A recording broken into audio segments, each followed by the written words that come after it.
Suraj, Yeah, shall we wait for 2 more minutes? I think we should respect the latecomers for making us feel. Suraj, Yeah, shall we wait for 2 more minutes? I think we should.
Suraj, I think we should start now.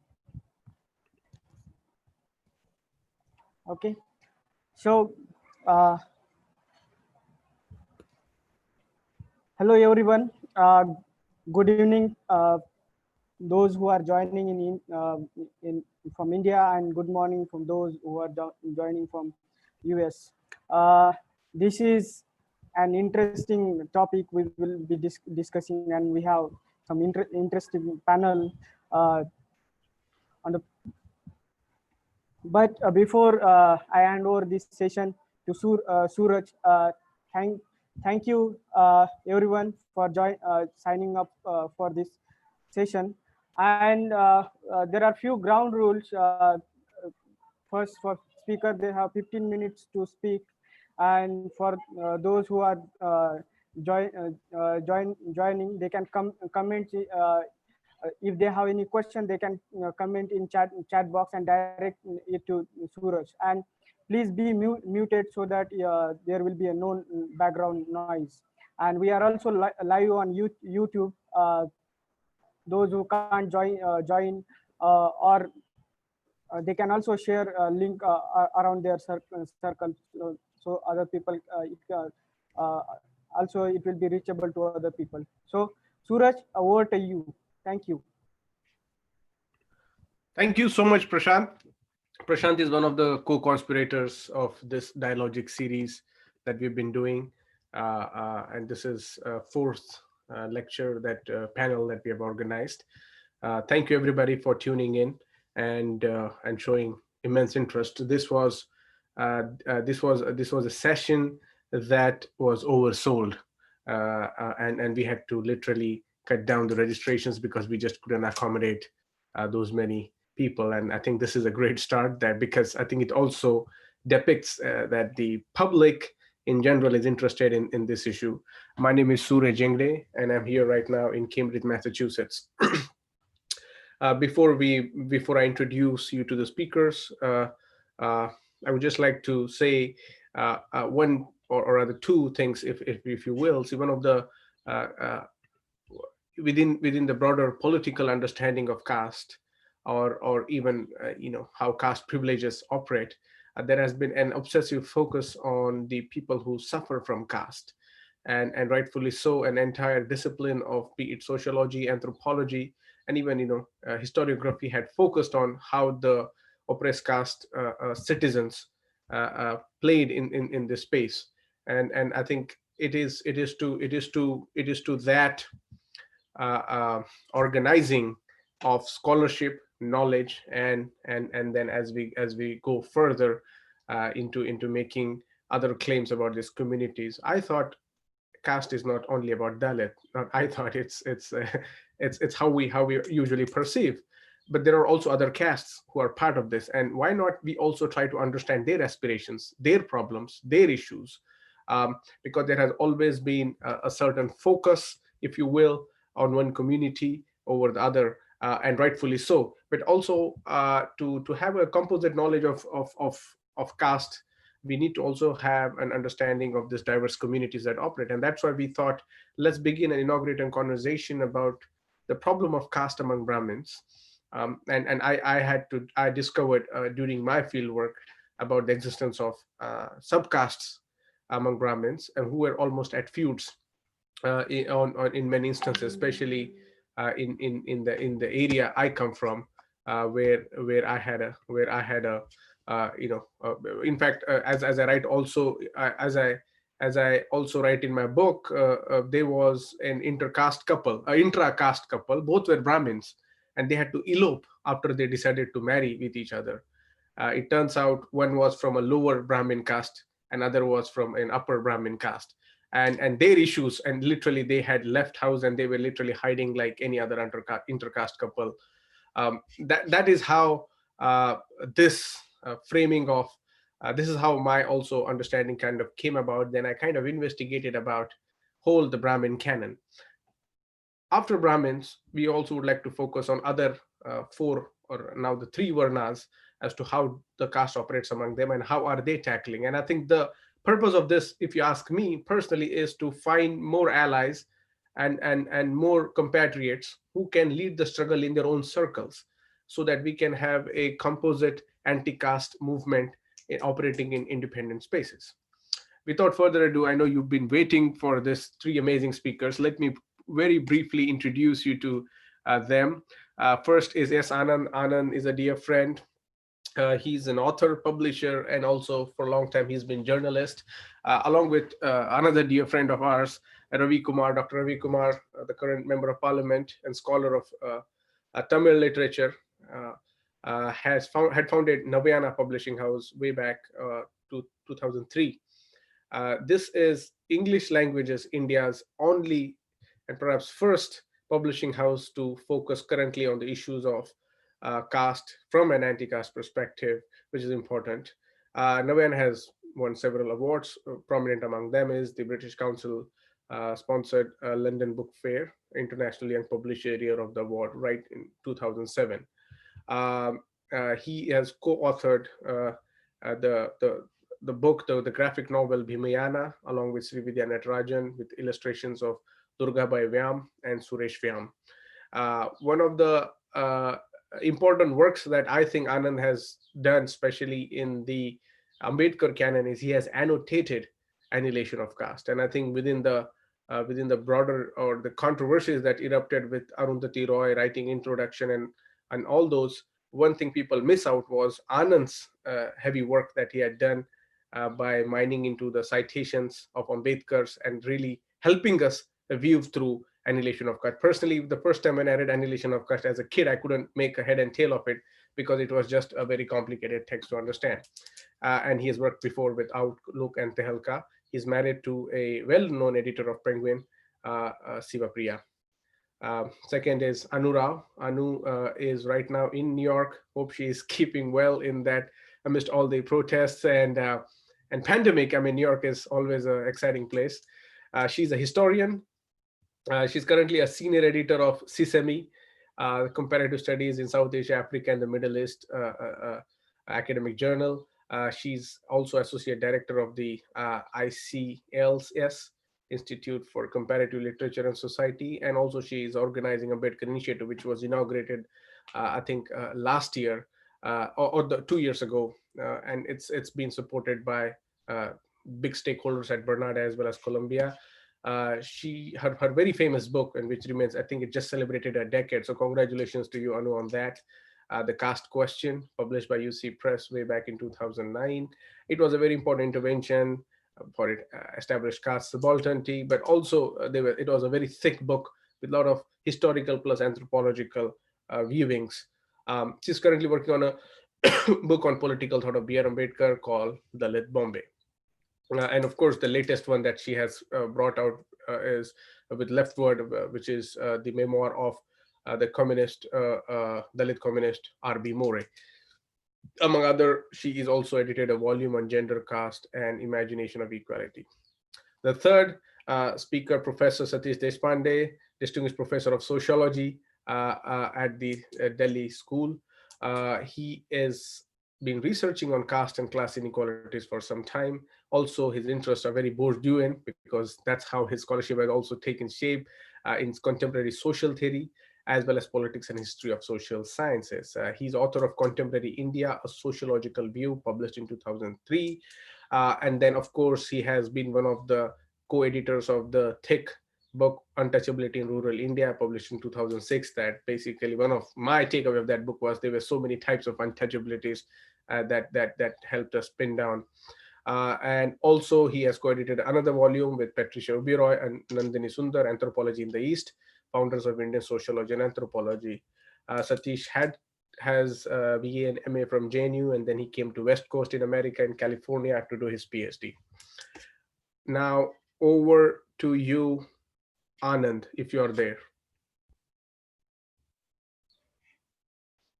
Can you all hear me? So yes, I'll start with Jai Bhim. I don't know if it's an appropriate salutation for a meeting to discuss Brahmins and Brahmanism. But well, I was thinking this kind of an initiative could not have happened but from an Ambedkarite point of view. It happened through Suraj Yengde's Dialogics. This kind of a dialogic nature in which we are being engaged is, I think, I would treat this as a conference. Before I come to Brahmanism and Brahmins as such, we know in what context we are having this conversation.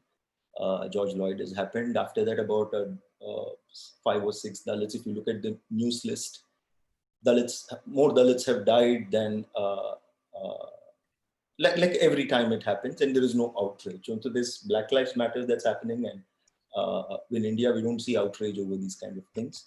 And I'm going to speak today a little bit about my own placement in this. I've not managed to convert, so to speak, a single Brahmin, in my opinion, from within my family and my community to what I think I've come to be. And that strength to become what you're becoming also comes from Dr. Ambedkar. Like he talks about how you need to transform yourself constantly. There's no another life that you're going to have. This is your life and you're going to change, and that is conversion. He talks about it both in Annihilation of Caste and Buddha and his Dhamma. So I'll begin with this. Suraj, can you put out the first poem from Claudia Rankine?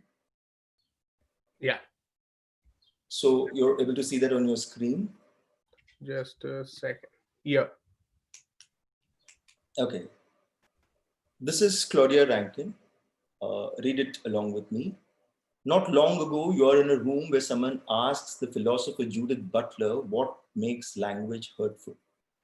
You can feel everyone lean in. Our very being exposes to the address of another, she answers. We suffer from the condition of being addressable. Our emotional openness, she adds, is carried by our addressability. Language navigates this. For so long, you thought the ambition of racist language or casteist language was to denigrate and erase you as a person. After considering Butler's remarks, you begin to understand yourself as rendered hyper-visible in the face of such language acts. Language that feels hurtful is intended to exploit all the ways that you're present. Your alertness, your openness, and your desire to engage actually demand your presence. You're looking up, you're talking back, and as insane as it is, saying please. The next slide, Suraj. Yeah, it is there. Okay. So this is the book from which it's taken. You can see the hoodie. Tom speaks to us now. And It's from Claudia Rankine's quote that I would like to then move to why I think this present conjuncture where we are with Suraj, Anupama, Satish, and me. And when he was reading out our list of accomplishments, I was thinking, my God, these bloody Brahmins and their big tail of accomplishments which has to be read out. And I can't but think of what happened to Dr. Ambedkar in 1936. A Savarna group invites him, say, come tell us something about getting rid of this caste business. And they are called Jatpat Todak Mandal. It means, Jatpat Todak means to break caste up, to annihilate it. So Ambedkar's address comes from there. And then, like you can see in this first edition cover from the collection of Ramesh Tukaram Shinde from Bombay, it's a speech that is cancelled and the conference is cancelled and he is told, they find it unbearable to listen to him. Whereas here we have Suraj and he tells me the inviting us, which is an Ambedkarite gesture of saying, come, let's talk. And then the registrations are too many, it seems. I can't believe this turnaround. And this turnaround needed to happen. Long ago, Gail Ombet used to keep telling me that we need to discuss Brahmanism more than anything. There needs to be a talk about privilege. There needs to be a talk about, like there is talk about white privilege, about caste privilege here. Now I'll move on to something that I have been writing in the wake of, as a response to Suraj's invitation. We'll start with a little song by Kaluram Bamaniya, who happens to be a Dalit singer of Kabir from Devas in Madhya Pradesh. It'll just be a 1.5 to 2 minute clip.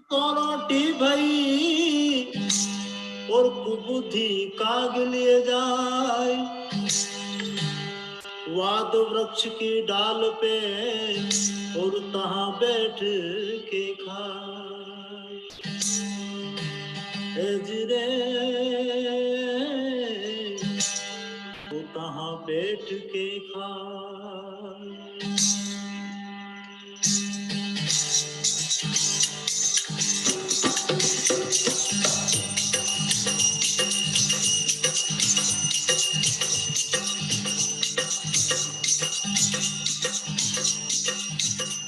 ये उल्टे वेद की वाणी है कोई ज्ञानी करो विचार ये उलट वेद की वाणी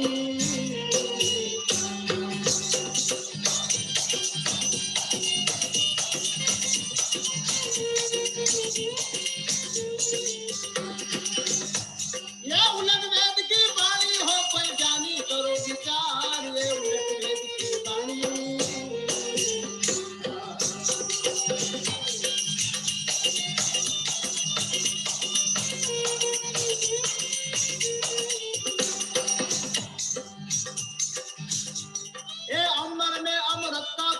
दिलमुख पान भरे कुआ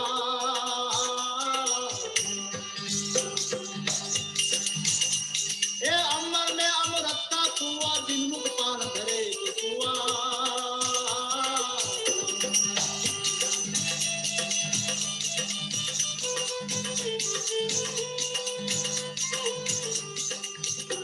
मां काली नागण खेले जुआ काली नागण खेले जुआ आठ मारेगा नो धार ये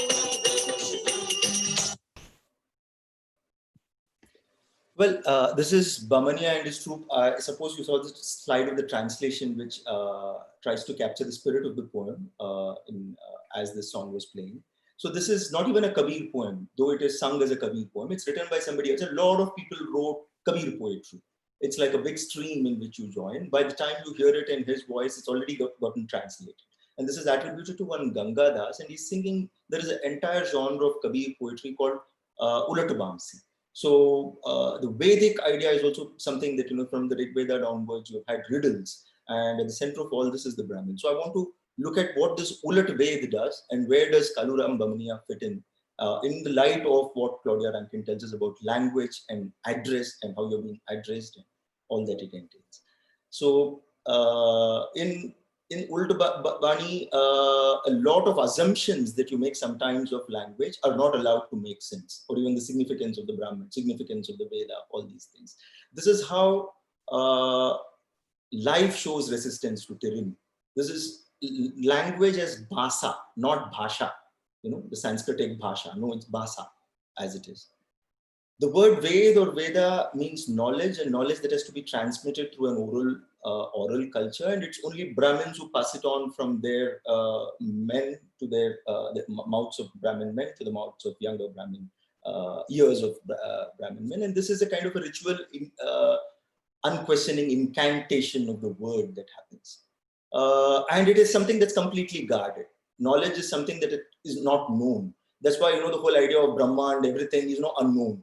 So you cannot know this language. Whereas a Kabir distich or a couplet is available to everyone. It's free. It's meant for all. Whereas the Ved must be, if it's uttered by the wrong people, the kind of diktats that are there. I'll read out one from Gautama Dharma Sutra. It says, if a Shudra intentionally listens to the Veda, his ear shall be filled with molten tin or lac.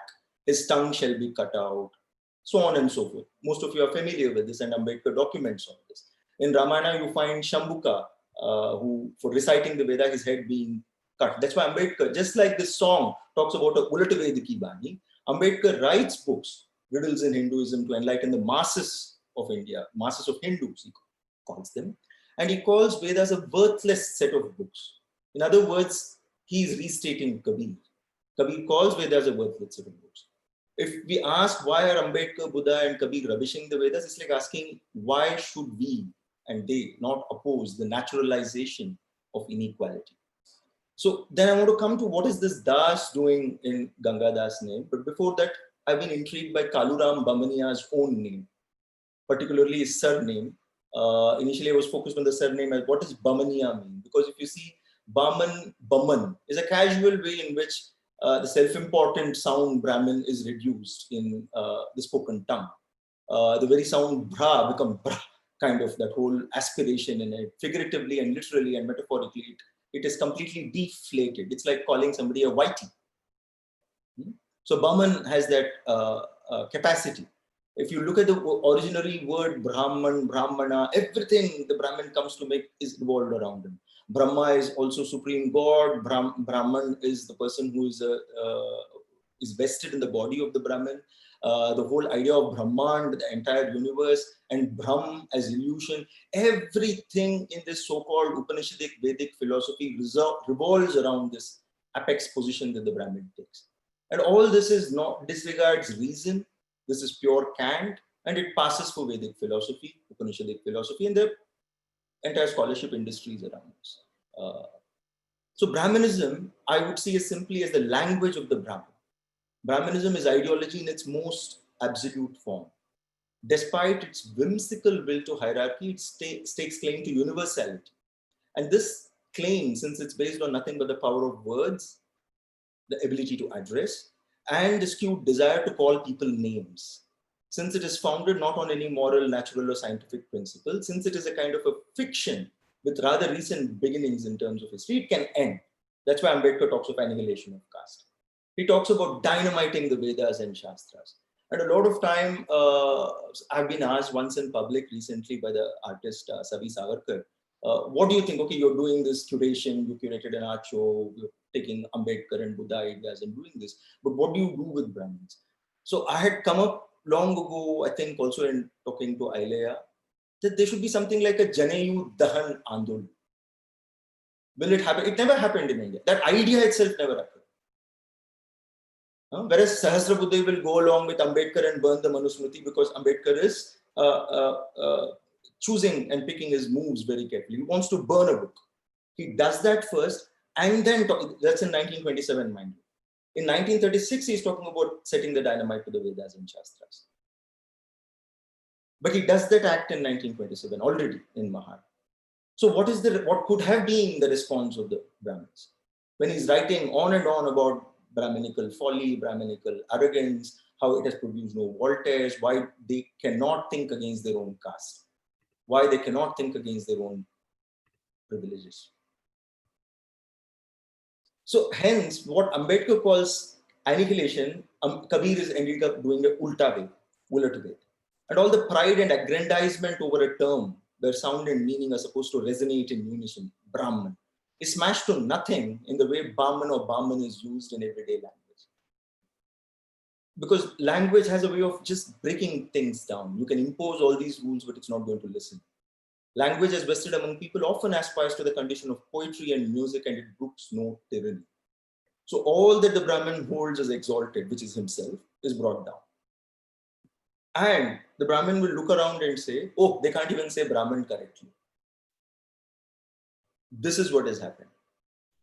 And I was hesitating to call. I called a couple of friends about checking what this Bamaniya name is and where does this really come. And my hunch was that it is a corruption of the term Brahmin, and it could be a priestly class within a Dalit community which is doing this. And when I spoke to Kaluramji about this, he did admit that they used to be, generations ago, their community, their family, got chosen to do the act of purification after a chamar, Dalit person, was accused of cow slaughter. So to admit him back to saying, okay, it's okay, you've done it. So the nitty-gritty of this is they were doing carcass removal and leather work is up to his father's generation. He has moved away, he has turned a vegetarian, things have turned around.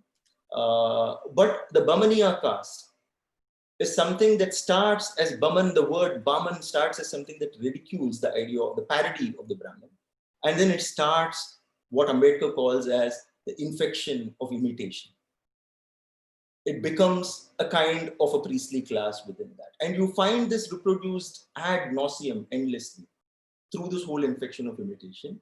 Why I'm thinking about this is there any exit from this? So Ambedkar does say that, what the whole thing of names. Suraj, can we have that Fariduddin Ayaz clip? I'm going to, there'll be a slide which shows you the gist of it in English, those who can't follow the Hindustani language. This is Fariduddin Ayaz, a well-known Qawwal from Karachi, who will be talking of singing an improvised Kabir and about names and what happens to names, and then we'll come to Ambedkar. Suraj, please.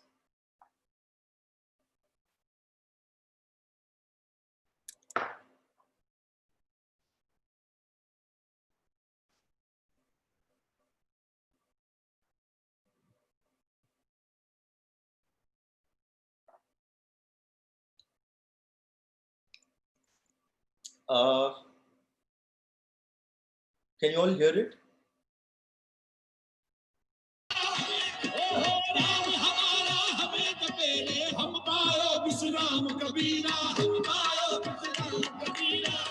जपू ना कर जपू माला जपू ना कर जपू और मुख से कहूँ ना राम माला जपू ना कर जपू और मुख से कहूँ ना राम माला जपू ना कर जपू और मुख से कहूँ ना राम माला जपू ना कर जपू और मुख से कहूँ ना राम हे राम हमारा हमें जपे रे राम हमारा हमें जपे रे राम हमारा ओहो राम हमारा हमें जपे रे हम पायो विश्राम कबीरा हम पायो विश्राम कबीरा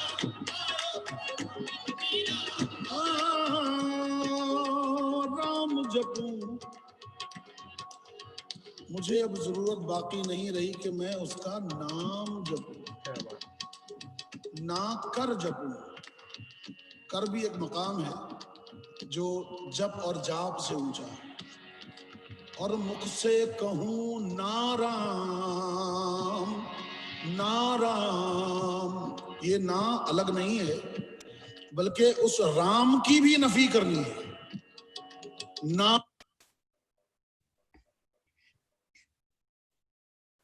In the translation that you saw, I add this bit of an annotated translation, you can call it. Kabir knows no guru, he wishes no one harm. Kabir sings not of Ram, but of no Ram. So if you even look at Ambedkar's vows, it's about doing that. And to come back to the idea of names and the chanting of names and what kind of stigma and power names have, Ambedkar believes, he tells us why names have to be changed if they're going to condemn you to a stinking generality. What is it that you can say as generalized? So it's like for me, the moment when Ashish Nandi says something, like, SC, ST, OBCs are the most corrupt in India, you find, forget the people who are the proper Gaud Saraswat Brahmins, the kind of people depicted in the poster that Suraj shared with us. The real Brahmins are not wearing those things at all. Brahmanism is beyond that kind of a idea of sticking to that old-fashioned. It's easier to identify a pujari or a person who's wearing these markers of caste than people like me, Satish Deshpande, Anupama Rao, and all of us wielding some kind of clout, some kind of power, doing our business with Ambedkar, appearing to be more enlightened than others. So this is where, even this whole idea of change, but Ambedkar says you have to change your name. Names are symbols and you have to change your name. There is a wonderful essay, I don't think I have time to go into it, Away from the Hindus, where he says each name represents association of certain ideas and notions about a certain object. It is a label. So you have to escape that stinking generality.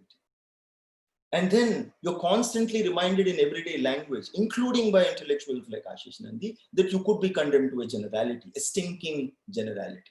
And you find a lot of liberals and well-meaning people who would otherwise say, I have read my Ambedkar, trying to defend this, get into a spin defending this.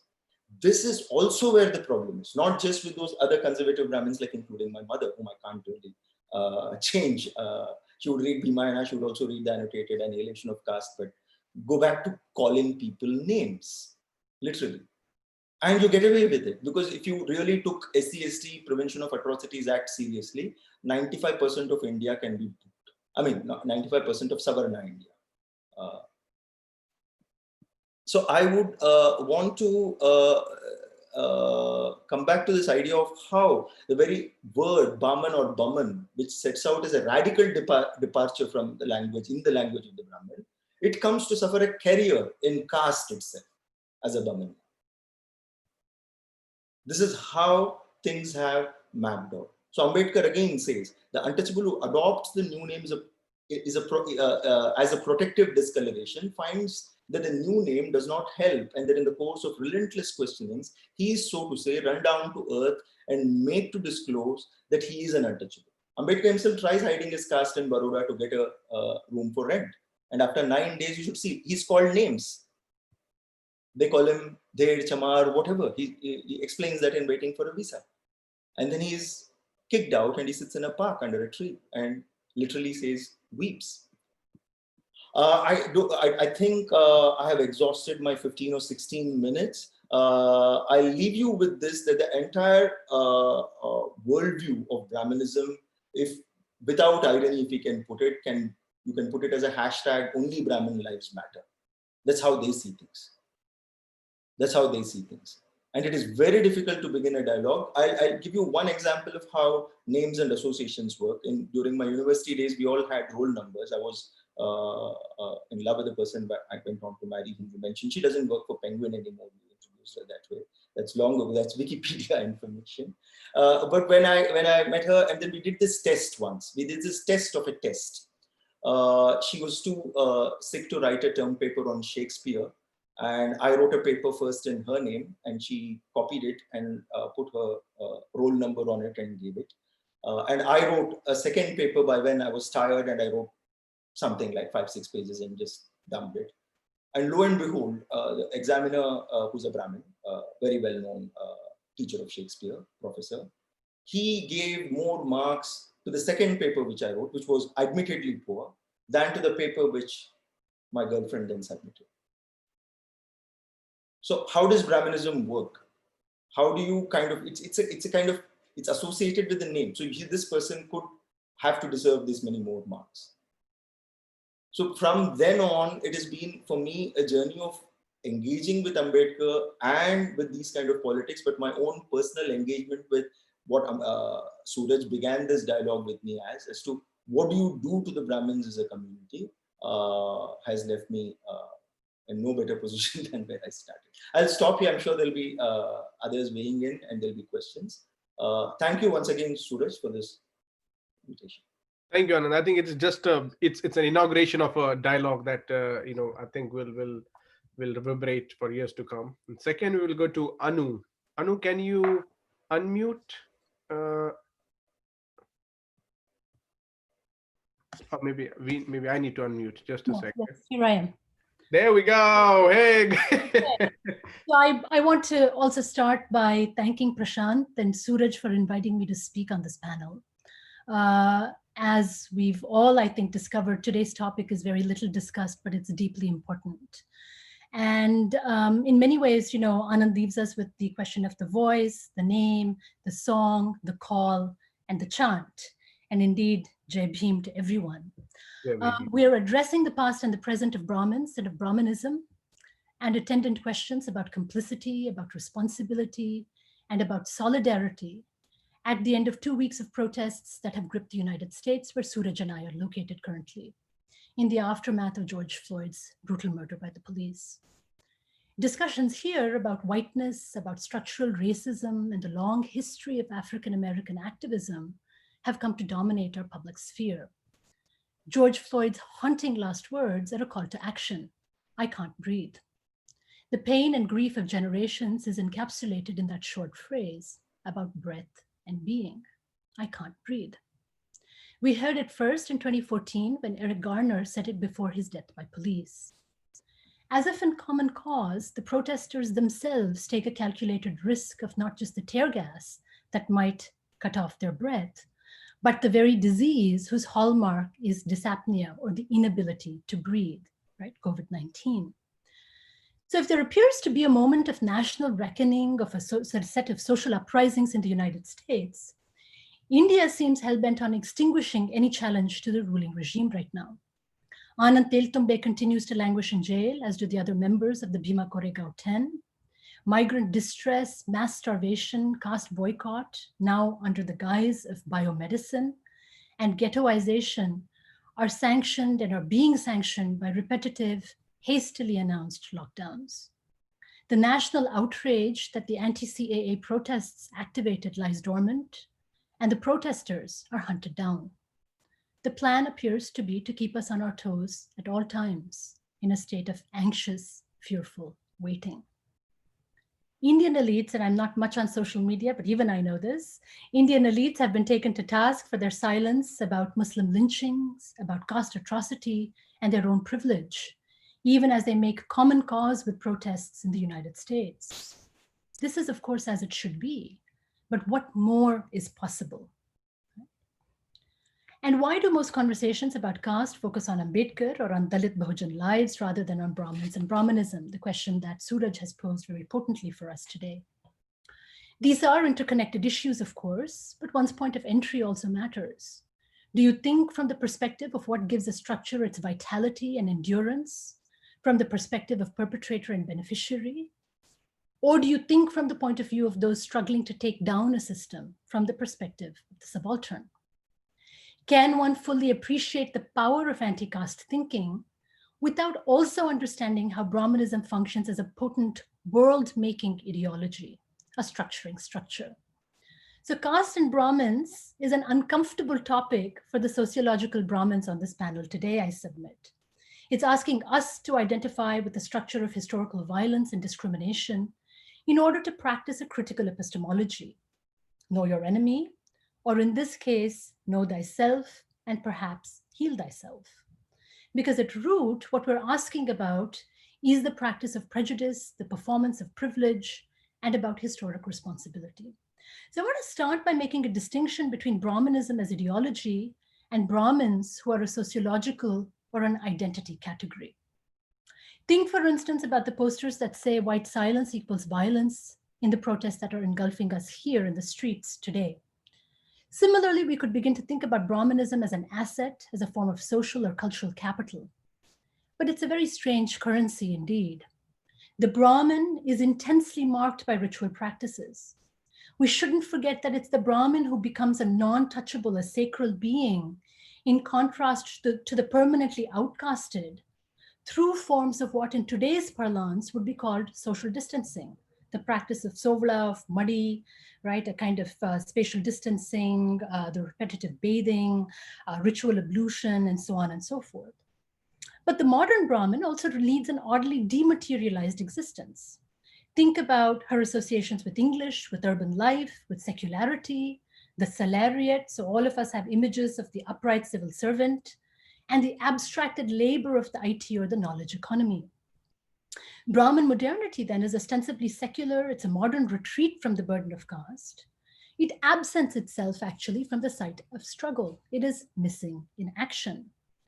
And historically, there's been a strong reformist or progressive tendency too amongst this minority. So Suraj himself talks about this, but we'll recall that small but important group of Brahmins who were Ambedkar's keenest supporters, G.N. Sahasrabudhe, M.P. Rege, Vamad Godbole, amongst others. And on the other side of this, we see the modern militant and so-called anti-caste Brahmin. This is the tradition of Tilak, of Savarkar, of Golwalkar, and ultimately of the RSS itself, for whom Brahmanism comes to be equated with Hinduism, and Hinduism itself comes to be seen as nominal and geo-historical. Hindutva, who is a Hindu, which associates the name with a geo-territory, right? And it's part of a long tradition of new Brahmin thinking, if you will, starting perhaps most importantly with Tilak's Gita Rahasya in 1916. So we could ask, because I work on Western India, why is it that this cast of characters is largely drawn from Western India? It's in this region, it seems to me, that Brahmins have a very interesting kind of a history. They've historically behaved as Kshatriyas. The Peshwai combined actually ritual and temporal power.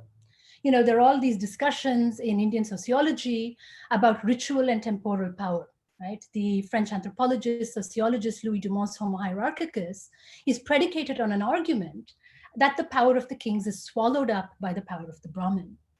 In Western India, we seem to see an odd kind of co-sharing between Brahmin and Kshatriya.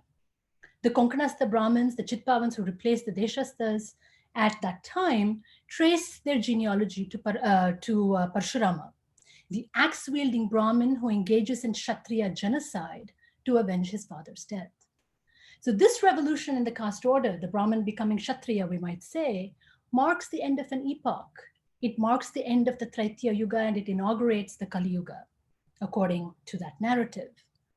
So the modern Brahmin might be part of a secular demographic minority, but I want to suggest that Brahmanism as a form of social power and as the ideological sanction for a form of caste supremacy, think of this as being like white supremacy, occupies and continues to occupy significant mind share. We've not yet killed Brahmanism. And this is the paradox, I think, that governs the psychic life of caste today. Let me channel my location in the US again.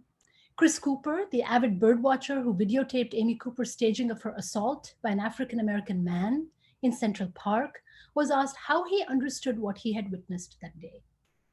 And what he says is instructive. He notes she, Cooper, went racial. She reached deep within her, he says, and marshaled dark societal impulses. If this is the psychobiography of race, something quite similar is happening with the psychobiography of caste. And we could think about the relationship between caste atrocity and Brahmanism as operating similarly, as channeling deeply buried societal impulses, where the kind of ritual, the archaic, or the over-symbolized nature of caste violence actually puts paid to the notion of Brahmanism as a kind of psychobiography. Brahmanism today also appears to work by proxy. It apparently can be delegated to the lower castes. And so if the Brahmins, the real Brahmin, the sociological Brahmin is missing in action, there is a way in which Brahmanism has continued to work by proxy, but I think the ways in which it continues to work and operate today require a new form of analysis. Right? So in the few minutes that I have, I think I want to do a few things, having sketched out a kind of distinction between Brahmanism and the sociological Brahmin, though of course they're deeply connected too. I want to think about Brahmanism itself, what it is. I want to think about the deep anxiety actually about who is a Brahmin, a kind of ideological anxiety, if you will, about who's a Brahmin. And then I want to end with some questions about undoing caste power and privilege today, which was a set of questions that I think Suraj shared with us even before we started our conversation today. So let me just open these up as points for discussion. Brahmanism. It's interesting to me that anti-caste thinkers focused on Brahmanism and not necessarily only on Hinduism. And I think they did this for two, maybe three reasons. First, it allows them to focus on caste as a complex social totality, which is organized around forms of domination and control. Right? It actually gives the structure of caste a kind of a center, if you will. Second, an analysis of Brahmanism brings into view its necessary double, which is untouchability in the logic of social outcasting. Brahmanism cannot exist without the logic of social outcasting. And last and most importantly, the term Hinduism itself is a late entrant. It's a belated entrant in our vocabulary, introduced in the context of the disciplines of comparative religion and philology. We see this even with someone like Savarkar, who's struggling to think about what Hindu and the context and the naming of the Hindu actually means.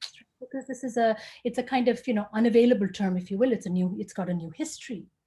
So let's think about Ambedkar and how he understands Brahmanism or caste supremacy as an institutionalization of caste power, which has undergone a double historical move. And I think this is deeply, deeply significant when we think about Ambedkar and how to approach him.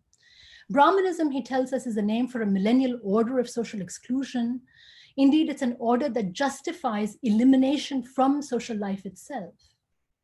But it also is reprised, it takes on a new life under conditions of colonial capital and anti-colonial nationalism. What's more, this recognition of Brahmanism as a social form and as a historical agent, one that predated European conquest and colonization, but one that's revived and repurposed by new modes of imperial governance, resource extraction, and global connection, offers to Ambedkar a fugitive history of untouchability. It is also the history of those identified as untouchables, who are organized by the logics of exclusion, segregation, and stigma, who are only partially included in social life.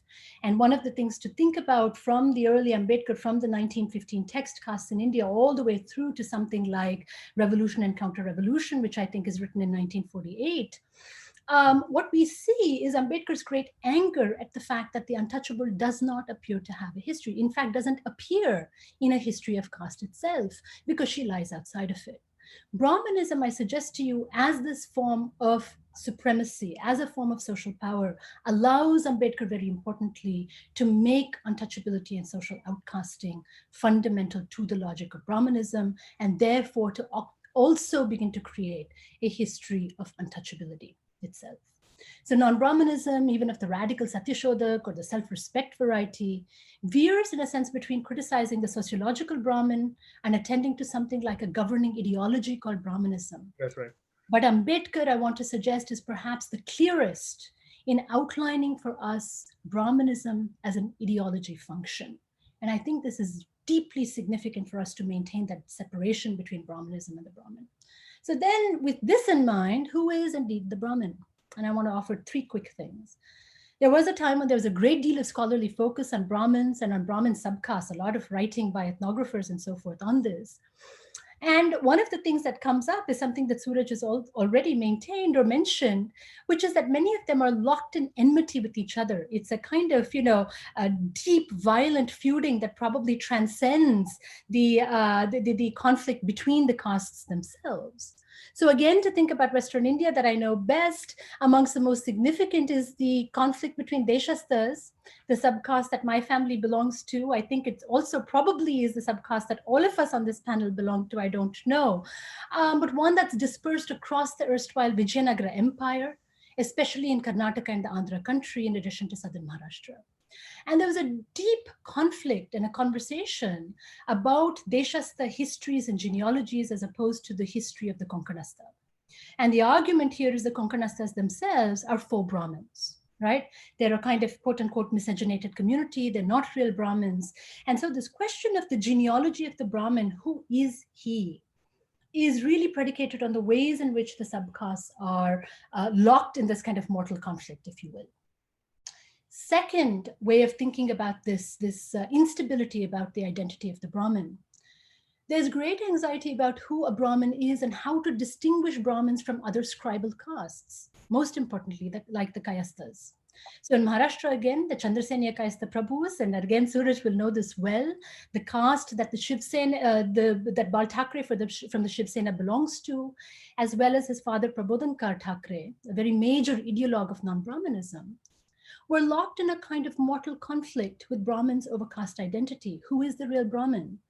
Around the question of occupation, the association of the Brahmin's vritti or occupation with scribal and bureaucratic professions, right? And again, this kind of instability. What is actually the history of Brahmins and Brahmanism? And the third and the most significant has to do with the question of sexuality and the making of Brahmin caste and the notion of mixed castes or miscegenation. And I use this term really in a kind of, in its rightful sense, I suppose, because the term miscegenation comes to be seen as something that's kind of odious or problematic. But let me use that term because I think this question of sort of mixed caste is extremely significant. So the Dharma Shastra literature, and part of this is also to provide a kind of rationale, it seems to me, for why Ambedkar is so fascinated by Indology, why the later writings move almost fully to the question of the Indological, right? What is it that he is seeing here that is recuperable for a longer term history of the Brahmanism? So the Dharma Shastra literature, as we know, which is a kind of niti literature and a literature of ethics, if you will, catalogs caste transgression, and it maintains a catalog actually of mixed castes. It's kind of obsessed with noting this. And in the Madness of Manu, we see Ambedkar actually sort of saying, how do we actually figure out what's going on? Because this is a miscegenated, complex, convoluted kind of a space if we start thinking about how castes and Brahmin castes, etc., are being made. So some alliances, of course, the Anuloma alliances are allowed. They're about, lower, upper caste men taking lower caste women. Pratiloma unions, especially that of a Brahmin woman with an untouchable man, categorized as the lowliest of the low, is a sign of sexuality that is exercised against the grain. It's a sign, you might say, of the exercise of a desiring desire. And the product of that is the Chandala, right? The deeply stigmatized, right? She who must be completely excised from the body politic and suffer a kind of social and civic death. So it seems to me that, if we think about the kind of double move that Ambedkar is pointing us to, the question of what is caste before, in a sense, colonialism or colonial bureaucracy and so on, this fascination with the Indological as the kind of deep structure, the psychobiography of caste and Brahmanism is something I think which is very important for us to think about, because it lives on, I'm suggesting, and it can be activated in the way that Cooper talks about this as a dark societal impulse. And of course, we do this again and again around the question of love, around the question of desire, around the question of permissible marriage, and so on and so forth, around what constitutes community itself, and so on. So here it seems to me that in the Indological frame, we have notions of personhood. But if we think about what's happening or happened to caste in the last 100, 150, 200 years, then we need to move to modern ideas of equality, of enfranchisement, and then maybe here the question of racism as a kind of absolute repulsion and the question of redress becomes very important for us to think about. So the question today perhaps might be, how do you reproduce hierarchy and inequality without a ritual order that's undergirding and giving to caste its logic? So I'm just going to propose a few things that I think are going on and open this up as a space for conversation. So let me just sort of lay them out. First, I think, is the enclosure of caste by capital. The ways in which capital and democracy, which were once twinned or aligned, if we think about the history of capital and democracy, especially in the context of the North Atlantic and the European so-called social democracies, we think about the ways in which capital and democracy actually came to be twinned around the question of European reforms, the expansion of the franchise, and so on and so forth. This is no longer true anywhere in the world, but they seem to be moving in two separate directions. And so the question of caste as capital and capital, I think might be moving in very different directions. They're pulling in different directions. And we need to actually think about what is happening in that context to the question that Prashant and Suraj posed, which is about Brahmins and Brahmanism. There's also a complicating social life of Brahmanism today, which is that it's being delegated both through projects of social hygiene and social and economic boycott and outcasting that has actually become the project of the Hindu majority. The relationship then between Brahmanism and Hindutva is not so clear, I suggest, and we might need to think about it, but it is operating through the symbology of, if you think very broadly in the way that Ambedkar does, that it's the logic of boycott, the logic of outcasting and social hygiene through which this operates.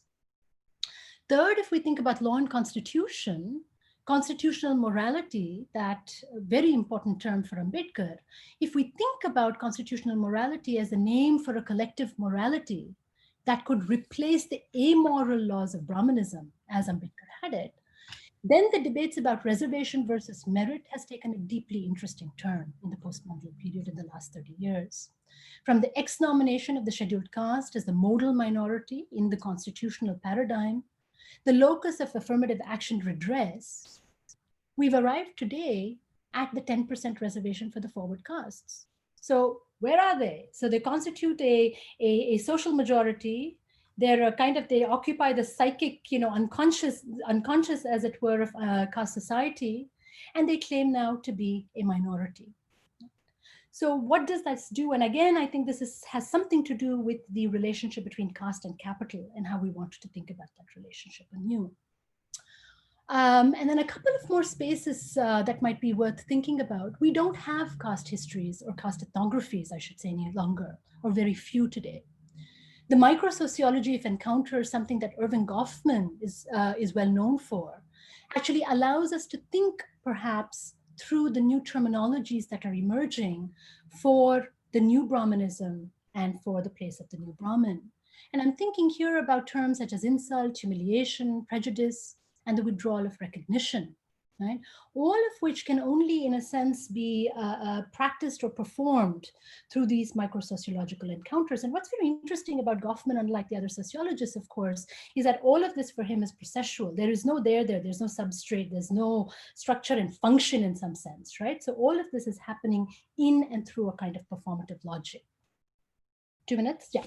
And then the last one, I'm coming there. So and all of this, I think it points to practices of a kind of lack of generosity that Brahmins practice with and against each other, and one that has been fine-tuned across the centuries. So again, we need to think about what's happening within and amongst Brahmins and the kind of etiquette, as it were, of Brahmanism and how it comes to be writ large.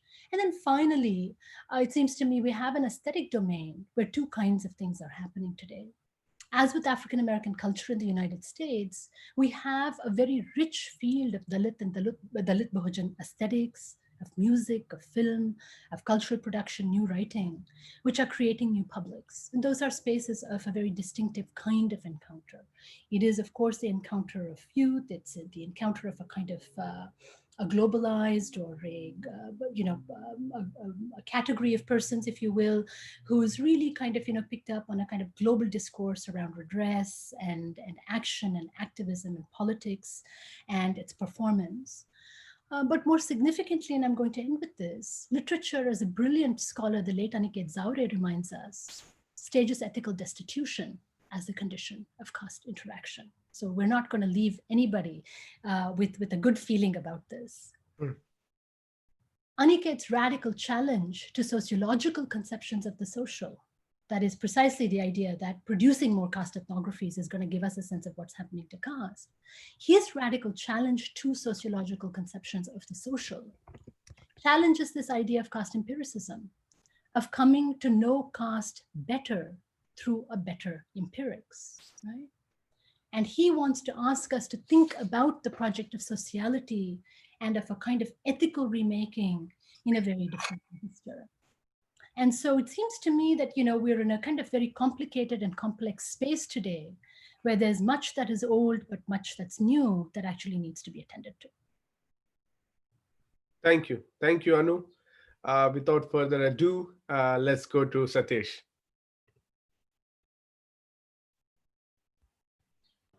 Okay, can you hear me? Yeah. Yes, okay. Thank you so much, Suraj and Prashant, and it's a pleasure to be there with, at least we get to see Anu now and Anand. So a whole lot of issues have been raised already, very rich discussion already. So let me be somewhat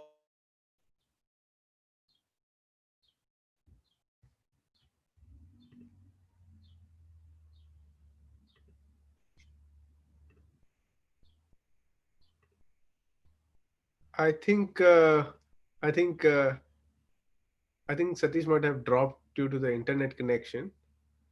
I think he's there, but his audio has somehow. Let's give it like a minute. Ask maybe get off of the video. That's why I'm staying off of video, just in case. Right. Am I back or? Yeah, Satish. Yeah, welcome back. Great. Right.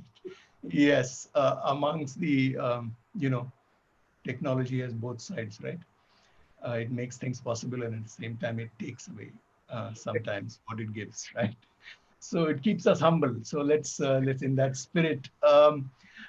I started by saying that I want to be somewhat one track now, just to, in a sense, balance out the very rich perspectives that have already been offered in the beginning by Suraj, and then by Anand and Anupama. So the one track that I'm going to be following today is in terms of speaking privilege. So if we think of, if for the moment we reduce the question of the Brahmin to the question of how do we speak privilege? And the reason to take this up is what Suraj started the discussion with, and it is absolutely true. Many people have remarked upon it already. There is a deep asymmetry in studies of caste, where one side of the caste spectrum, the so-called lower castes, have been, to the academic eye, hyper-visible, and the other end of the caste spectrum has been not exactly invisible, but the ways in which it has been able to control its visibility in different ways. So it's very important, I think, today to think in terms of how we can move beyond simple disavowals, a simple wallowing in guilt, and so on. It doesn't help to say that, oh, we are the upper caste, or oh, I'm Brahmin, and it's such a terrible thing, the caste system, and so on.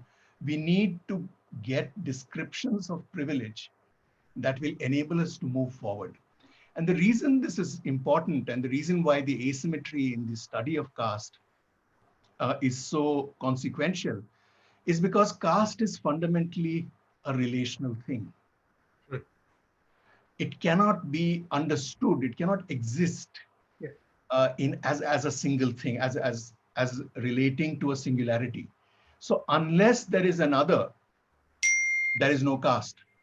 So if caste is relational, then, and we want to annihilate caste, we cannot annihilate it by simply looking at one side of caste, however important and however necessary that might be.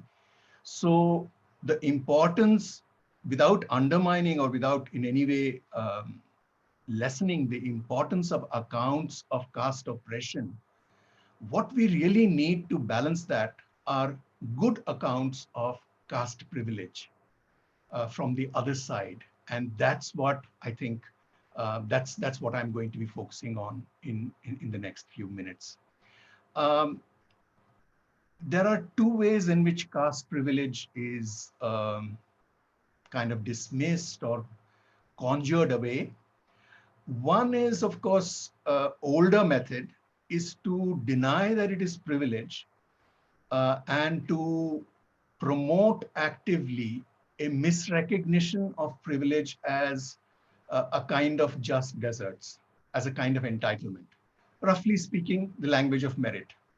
So yes, the upper castes have better jobs and better this and better that and so on. It's not really privilege. It's what we deserve because we have something that the others don't have. So that's one way of conjuring away privilege as privilege. The other is to deny that caste has anything to do with it.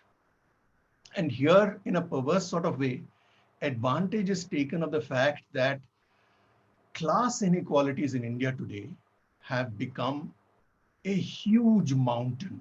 Even we have always been a very deeply unequal country, but in the last 2 decades or so, our economic or class inequalities have really, really increased massively. They've increased to a point where class is now beginning to be treated as, as we say, kudrati, as God-given, as something that you can't really do anything about. So another way that caste privilege is conjured away is by saying that it's not really caste, it's really class. And class, we can't really do anything about, right? Just like you can't make it rain whenever you want, you can't make class inequalities go away. So these are two ways in which caste privilege as caste privilege continues to be denied. And that's why we need good accounts, good descriptions of privilege. And I think that's what talking about Brahmins, among other privileged castes, Brahmins in particular, I think, are the locus of privilege as far as caste is concerned. And therefore, there is a special responsibility to speak of privilege in the context of Brahmins. And it's very important, as I said, to go beyond mere guilt, disavowal, and things like that. Let me list some challenges to this or difficulties that face us. The first difficulty, of course, is the risk or the ever-present danger of reproducing privilege in the very act of describing it. The only way in which descriptions of privilege can be useful is if they can help us deconstruct this privilege, if they can help us go beyond privilege in some way, eventually, maybe not immediately, but eventually. But there is always a risk when one begins to describe privilege that unknowingly, and some at worst knowingly, you can slip back into a kind of Gaurav Gatha, a kind of a grand, recounting the grand history, the glorious history of the great, the great Brahmin caste and so on. When I say it this way, it sounds like a very easy thing to avoid. But when you start doing it, it's actually you have to be very, very careful to avoid this slipping into various forms of narcissism. The second challenge we face when describing privilege, and this is true for every major caste group today in India, is extreme diversity and differentiation. Whether you speak of Dalits, whether you speak of OBCs, any large caste group today is differentiated along many axes. So the idea of a singular caste identity is under pressure, but it has not gone away. Normally, discussions of or mention of diversity in the past, especially from the upper caste side, has been to undermine the legitimacy of the moral claims of the lower castes by saying that there are also some rich Dalits. Recognizing this, we have to still today recognize that diversity is a real thing and we cannot avoid that, though it does not do away with larger caste identities. The third challenge we face, which in my opinion is the most difficult to overcome, is that descriptions of privilege resist us because privilege and disprivilege are not symmetrical. So privilege is not simply the opposite of disprivilege. It is not the opposite of caste oppression or caste discrimination, caste prejudice, and so on. It's something different, it's something more, and yet it's relational. You can't have privilege without there being. So this is the challenge. It's asymmetrical. Its privilege may be produced in a relational format, in an essentially relational format, without the immediate presence of the other. So when we describe this privilege, we have to overcome the asymmetry, the unfamiliarity of how to do this. We have exemplary accounts of caste disprivilege and caste oppression, starting, of course, with Ambedkar, Phule, and so on. There's a long tradition of that. We don't have a tradition of the description of caste privilege in the same way, aside from notations of guilt and so on. So how do we overcome this is, I think, going to be our major challenge. Let me move now to the how of describing privilege. How do we go about it? What do we need to do?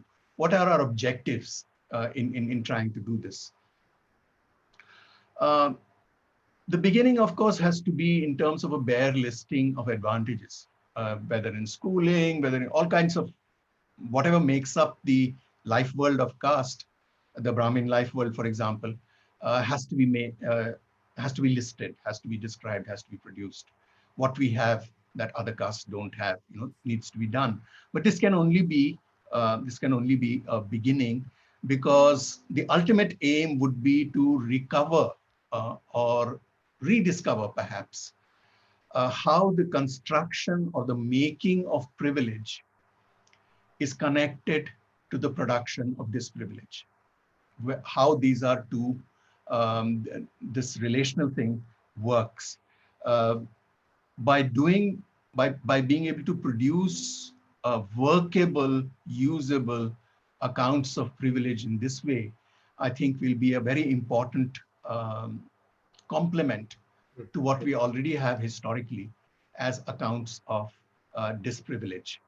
And I can say more about this in the question and answer if this is too cryptic, but for the moment, I want to, if you want to think of a loose analogy, you can think of how Marx speaks of reification, or what he calls the fetishism of commodities.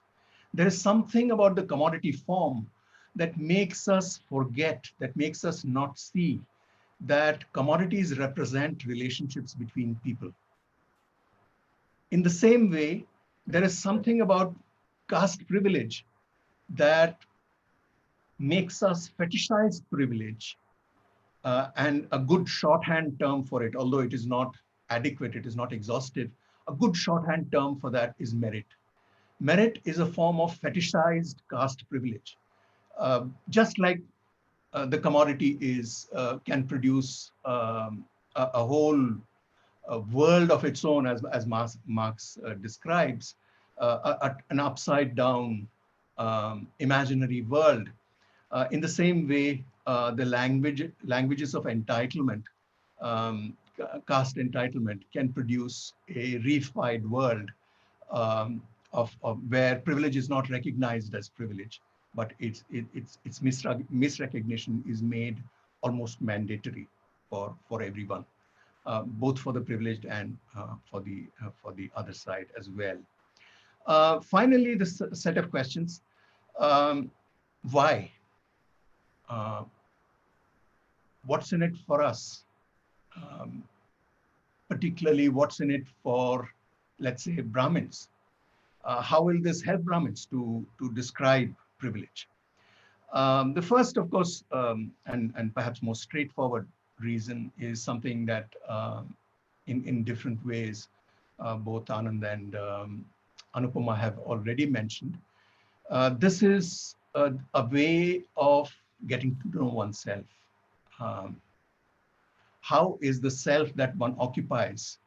How is its social dimension, to the extent that the self, a person living in a society, is not just a monad or is not just an island by himself or herself, but is a product of a particular social milieu.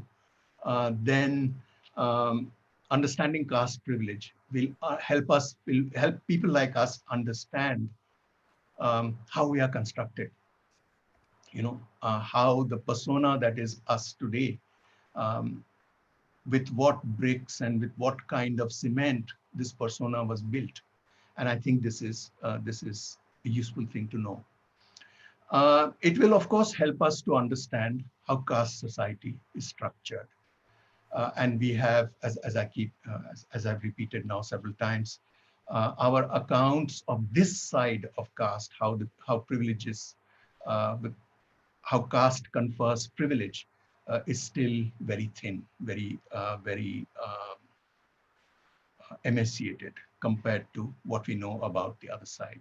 Finally, and this is to my mind probably the most important reason to pursue this, is that the proposition of privilege confers a huge epistemological disadvantage. If you're interested in knowledge, if you're interested not just in power, but in knowledge, then being in the position of privilege blinds you in many ways. So from the point of view of knowing things, instead of just having your way in society or enjoying privileges, as we say in the simple sense, as different from that, if you want to understand society, then a position of privilege is, oddly enough, a position of great disadvantage, because privilege produces blindness in a way that disprivilege, or being at the receiving end of oppression or discrimination, actually is a very fertile location. And we have seen this historically repeatedly. I mean, this has been theoretically also pointed out, that in terms of the classical Hegelian master-slave sort of dialectic, the slave is always better positioned epistemologically than the master. And this is a very, very important reason to get into privilege. There's a lot more to be said, but this is what I would like to emphasize, that if Brahmins, one of the most important reasons why Brahmins as a category should be studied is that they offer a very advantageous, a very indispensable location to produce socially useful accounts of caste privilege. I'll stop here, and hopefully there will be more discussion later. Thank you so much, Satish. Thank you to all three of you. I mean, this has, I mean, so far, I mean, I've just kept, scribing whatever you were saying. To just pick on some of these points, because we are also going to take questions that will invite. I'll try to sum some of these questions, and obviously, whoever has a question, you can send me, and if the panelists are unable to answer, you can of course follow up eventually with them, or even drop. I'm going to share the chat box with them. One of to kind of pick on where Satish kind of left us is about having a Brahmin on Brahmin conversation about the caste system, where Brahmins meet, convene together, and really have an honest dialogue. So my question to all three of you, as a pitch is, I mean, we have various ways, and we have various varieties of understanding caste privileges and caste and Brahminism and Brahmin. One essential aspect is, like, has there been adequate efforts of anti-caste Brahmins, or as I said in my book chapter also, Brahmins against Brahminism, or Brahmins against caste, something of that sort, where Satish was saying, if we need to chart out those advantages of being a Brahmin and how it is actually not cool. So Anand, why don't you? So I'm gonna add a question. This question as someone to ask you to reply, but also I would like to also invite you to reflect on your own personal life story. For example, you married out of caste, and then your own, and if you're comfortable, of course. Sure, but also, because many of our participants have, if not similar, but they have experiences with their own parents, and the family is creating as a barrier for them to exercise their own personality, because they are Brahmins, and we have few instances. Some of our panelists who are here are my friends who married within Brahmins, and it was a whole problem amongst them. So could you also maybe help navigate those people also, how it operates on a very personal, familial level? First, your first general question about who are these anti-caste Brahmin figures in history, if any. If you really look at the language of Brahmins involved, it's put out in your chapter. It could be Ramanuja to Chaitanya, these kind of historical figures we discuss, and up to what Ambedkar discusses, Ranade and such figures, compared to the more conservative figures. All that their focus has been to not completely displace the Brahmin, the way in which Ambedkar wants to do, but the language of reform. And there has been no effort to say that there will be annihilation of caste only when the Brahmin is summarily ended. It's just not the Brahminism, but also the figure of the Brahmin, the personhood of the Brahmin. And because equally when Ambedkar says we need to Ours is a battle for this reclamation of the human personality. How do you reclaim, if there is one, of the Brahmin? How do you reclaim that human personality? That cannot be done. If you look at all the so-called big upper caste, Savarna-led, Brahmin-led reform movements, Brahmo Samaj, Arya Samaj, everybody would say there's only one caste. We can all be Brahmin. When Ambedkar ends up writing the constitution, say, oh, he's the new Manu. So there is not even application of thought here in trying to make these kind of wild names, calling even Ambedkar a Brahmin, a great Brahmin. People have called him in parliament, saying that oh, he's so learned. So that's why Kabir comes back to mind. Poti pad pad jagua pandit bhayana koi dhai akhar prem ka pade so pandit. So it's again a question of, it's not in this manner that you can deconstruct. As for my own personal experience, it's like I grew up in a Tamil Brahmin Iyengar family from Hyderabad, already displaced, which I assume could have happened 3 generations ago due to Periyar-led non-Brahmin movements. And also the Nizam of Hyderabad was deliberately inviting communities other than the local Telugus or the Telugu Brahmins from various people. He got Kayas from UP, he got Tamil Brahmins from Tamil Nadu, etc., to do administrative jobs in his kingdom in Hyderabad, in the princely state that it was. So a huge number of Tamil Brahmins would be found. And I did not really have a connect with my own language. But since your childhood, you're told time and again that, there is this bad thing called reservation. You are, really vulnerable in society. You're fed these kind of things. I didn't have to go to the RSS, unlike my friend Bawar Megwanshi, to get these rotten ideas. They were right there. My parents are not intellectual Brahmins or anything. My father was a bank clerk, moved up to the manager. My mother remained a housewife, to call her a homemaker and all that. She considered herself one, and there was an age gap of 10 years. My father never wanted to become a graduate even after she got married. She was 18, 17 and a half. When she got married, she births me at 19.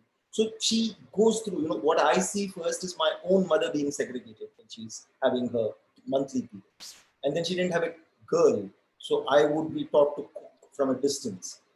And my grandmother wouldn't move. And there was, I don't need to see all these Saas Bahu serials or, it's happened at home. So you don't need to go out to look for, that's why I said I don't need to join RSS, I don't need to, and to get out of that meant to get out into a place called the university. So you get out, you have a hostel experience, you move out of that, then you start mingling with caste. What Ambedkar calls sociality, associated mode of life is forced on you, whether you like it or not. Then you start thinking, and somebody looks at your janayu, your thread when you're 17, and I kept it, I used to remove it, put it back when I went home, because your father would scold you. These are the kind of comical, and then at one point when you make the decision, and I didn't read my Ambedkar well enough when I made the decision, that you have to break away from this. So you managed to do even a special marriage act registration of your wedding, because it's required by law.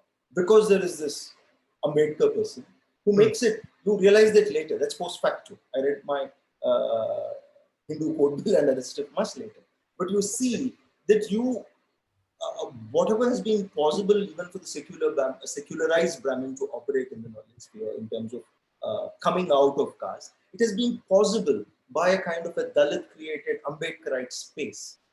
And that is not easily something that most Brahmins will be willing to recognize. In my own personal journey, I've not been able to go back to my family except to move out of them for 8 to 10 years. There was absolutely no communication with them. I decided to break. They didn't. They said, oh, we're all nice people, you can live with us, etc. etc. But the everyday way in which Brahmanism looks at anybody who's not them as an untouchable, including the person I would love. So that is about, for the Brahmin himself. My grandfather was, Aniket Javre, again to go back to what Anu was pointing to, he's an BBC scholar. He talks about how the Brahmin is first untouchable to himself. My grandfather would run from us and we would try to go touch him because he's in muddy, so to speak. And it was always about ritual cleanliness. Our homes were not very clean. I don't want to describe the uncleanliness of but something comes to mind from Kumud Pavde's autobiography. She talks about how her father used to shampoo her hair well and point to those Brahmin girls who had this bloody castor oil looking ugly hair and all that. So that's why I went to language and talked about how Kabir does this. How the person, Brahmin is not necessarily clean. In Shabnam Veermani's film, there's a moment when there is a Dinesh Sharma working for so-called Eklavya Foundation, so-called I say. He says, you know, he looks at a person who's a Dalit and says, "Aapke gharon mein sab na thoda gandagi hota hi hai na? Your houses are a little bit dirty, right?" And then poor Kalram Bamania has to nod and agree.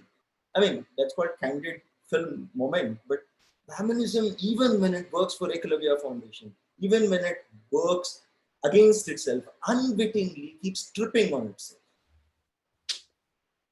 It's a very inextricable mess, and you need to imagine the end of the Brahman.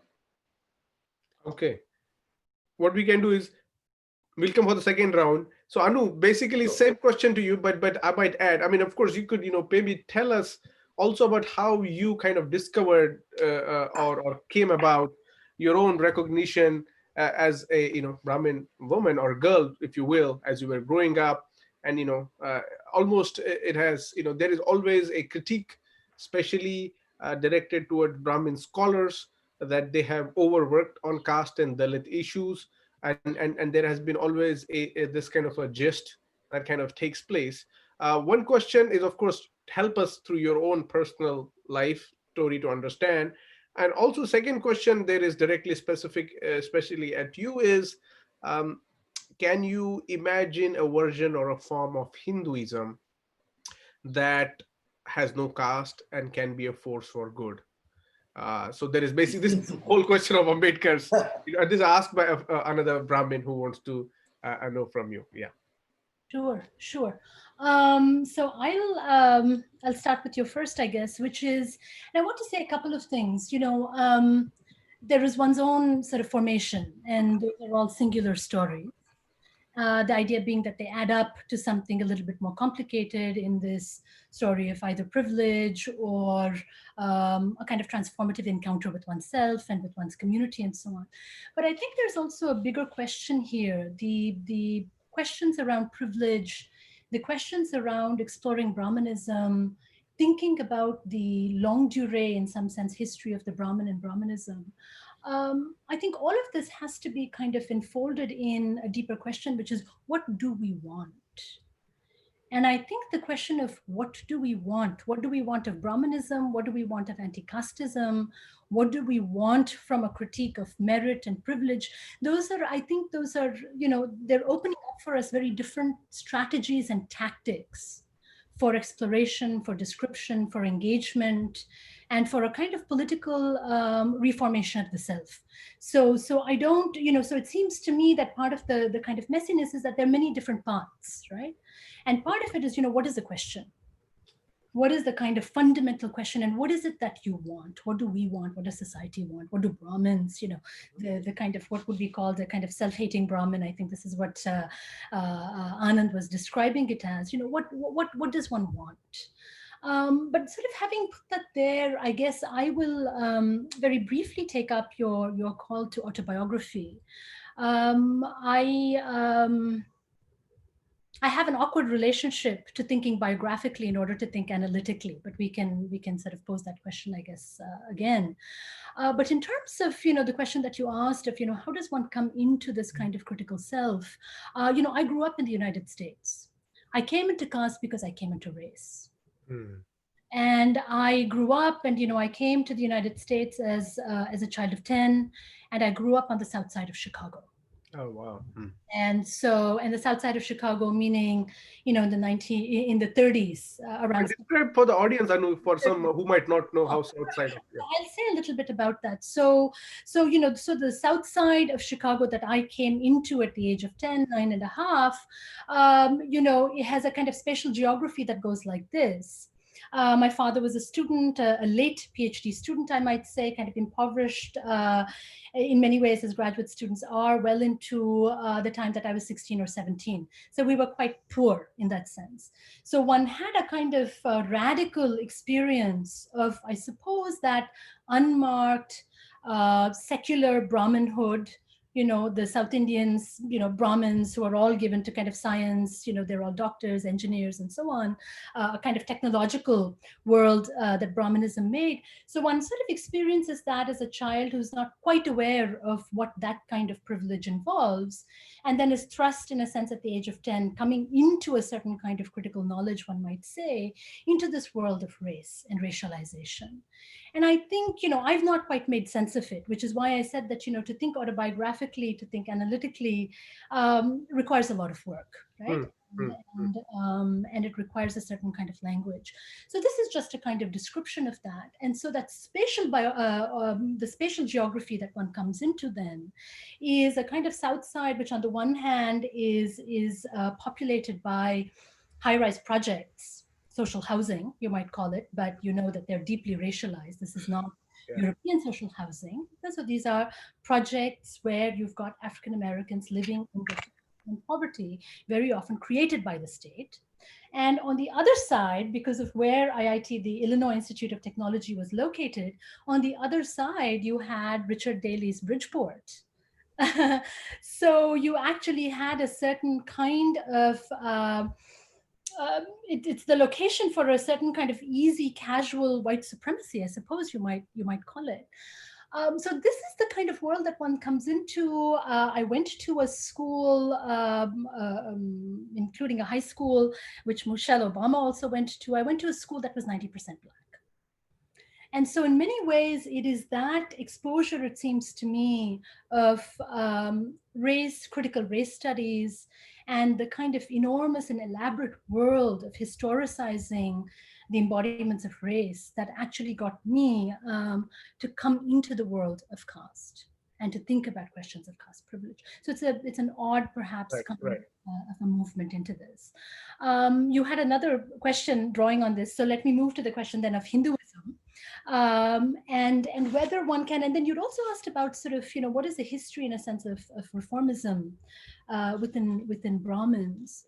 It seems to me that one has to think of that reform very, very seriously, and one should take it quite seriously.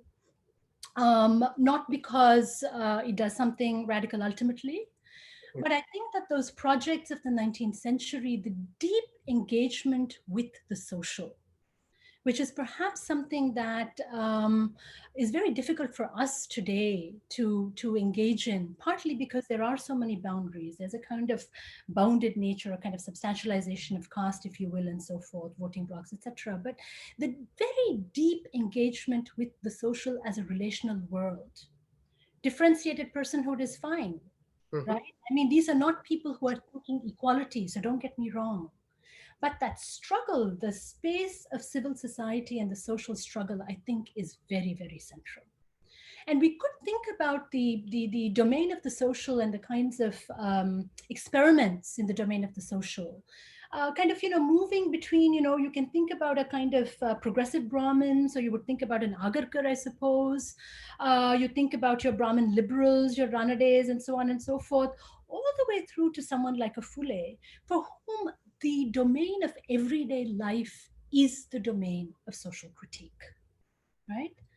And that creates, it seems to me, it's a very difficult space, because it's the space where EVR is speaking about, defacing idols, and saying, let's think about this. Let's actually make our presence felt through acts of defacement. Let's actually take on that social space and see what we can do with it. Let's see how we can turn it around. But that's a rich, vibrant space of everyday engagement, interaction, violence, agonism, conflict.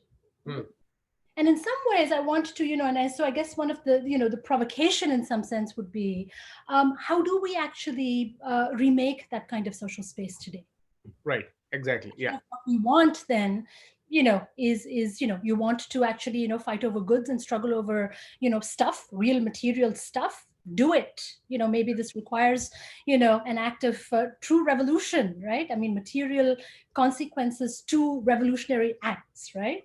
And revolutionary acts in the interest of and for material consequence. This is fine. But that kind of agonism and engagement, the kind of coming close, which is the kind of, the project also for radical ethics, I think we do see the kind of 19th, perhaps the early 20th century, maybe, Brahminical world in its, kind of, tense engagements with our anti-caste thinkers actually engaging in this. Ambedkar leaves that world behind, it seems to me, as we get towards the Ambedkar in the 30s and the 40s and so on. He has to do something else, become something else. Right. So then the question of, what else, this question of sort of Hinduism, can there be an ethical Hinduism? I suppose this is the question that you're posing, or that you're asking. I believe not. I believe not. But again, it seems to me that the only way that we illuminate Mm-hmm. the impossibility of that is to actually go and poke at it. This is what Ambedkar does with Buddhism. Right? Buddhism for Ambedkar is something like a religious critique of Hindu religion. Right? And Ambedkar is constantly doing this, that kind of doubled nature of the critique. Right? So what am I going to do? Even with the Pune Pact, what does he do? The question is to say, can I remain a non-Hindu? I won't take on any name, speaking of the name and the importance of the name and signification and remaking, oneself through renaming. What if we hold that negative space open? Can I be non-Hindu and challenge the Brahmin or Brahminical privilege? Can I challenge the caste Hindu? Similarly, it seems to me that Buddhism does that. That's the radicality of the act. It is a religious critique of religion. And in that sense, it seems to me we've got to think about Navayana, Mm-hmm. the radical kind of remaking, the ethicization of the self, in that kind of very tense relationship with Hinduism. Right. Right? It's that proximity, it's that line, it's that threshold. I suppose that's the way I'd respond to that question. Sure. Thank you so much, Anu. And I think we'll come back in the second round of questions. And Satish, I think especially many people are appreciating your almost analogy of invoking Marx's the fetishization of commodity, and I guess there is a question to that effect. But I would also like invite you to please maybe help us, especially a Maharashtra Brahmin, and how it kind of frames. Now you are in Delhi, went to California, and now living in India. How also your kind of caste consciousness or non-consciousness, if you will, kind of placed you to do a certain study of caste, and then of course invoking a very important conversation on class. And then if please help us to create, for, if you will. So this is what I was trying to, and I hope this conversation will snowball into something where we write something equivalent of, let's say, Peggy McIntosh's white privilege accounts, like she or Robin DiAngelo, who wrote about how white privilege operates.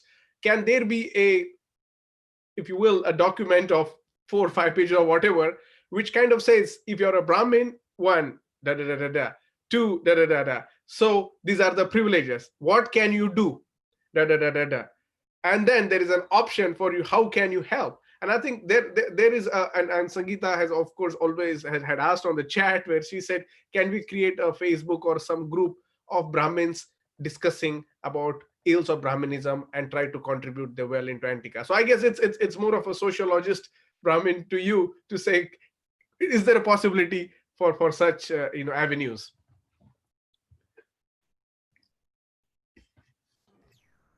Yes, this is a. I want to flag this issue of Brahmins being anti-caste. There are these stereotypes of the wily Brahmin, and one of the wiliest aspects of the Brahmin is that Brahmins have almost from the beginning, so to speak, beginning of modern India, been against caste. That hasn't stopped them being Brahmins. That hasn't stopped them continuing to rebuild and reproduce the advantages or privileges of being Brahmin, while being sometimes very vociferously anti-Brahmin. Periyar has the best descriptions of these. And Pandian, MSS Pandian quotes Periyar extensively in his book. So the basic, I think, to cut a long story short, this is a very, we've talked about this, including with Pandian many times. This is the if you like, the special epistemological kind of tricks that are available from this social location, that it's possible for the Brahmin to be vehemently anti-caste and sometimes even anti-Brahmin without becoming any less Brahmin, you know, without losing nothing almost.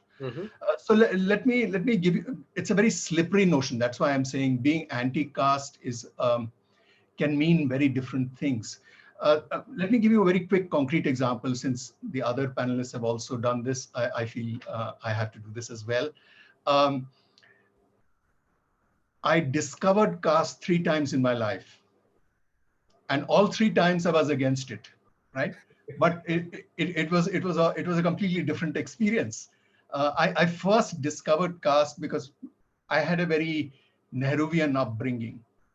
We didn't live anywhere in North Karnataka, where I'm from, or Maharashtra. I didn't live in the region where my family came from. We are first generation urban. My parents grew up in villages. So I grew up in steel plants, you know, the Nehruvian sort of temples of modern India and so on. So we were uprooted out of our natural caste milieu. So I didn't really know what caste we were until I was almost 13, when the threads in the Upanayana had to be performed. 13 is a little bit late, but because we were living away, far away in what is now, what was then Bihar, and my grandfather and so on lived in North Karnataka. The Upanayan was my first introduction to Brahmanism and to caste as such. And my main worry was that my grandfather insisted that that my head would have to be shaved. And I was very, very worried what would happen when I went back to school after the summer holidays, and I would get teased by all the other kids. This was relatively late, but still I was in like going from 8th to 9th, and I was very worried about that. And I cried and I tried to persuade my grandfather not to, you know, have my head shaved. He insisted and so on. So caste, first avatar of caste. I'm against caste, and it doesn't change. It doesn't change very much, right? Next time I discovered caste is when I'm 19 and I'm working in Rajasthan villages, where if you're in rural Rajasthan, rural most parts of the country, but rural Rajasthan in particular, in the late 70s, you're submerged in caste. I mean, the first 15 minutes in a village, the first question is, "Tekun ka ho?" You know, what is your caste? So I knew all about caste again at the age of 19. Soon after I arrived in the village, there was a panchayat election. So I knew that caste existed. I knew it was there.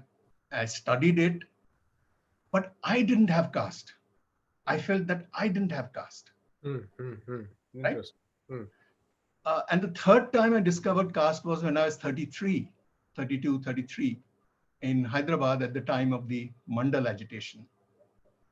And that was perhaps in intellectual terms, the time, the most profound kind of experience, confrontation with caste, where I suddenly discovered that the idea that I did not have caste, that I was casteless, was itself a product of my caste location.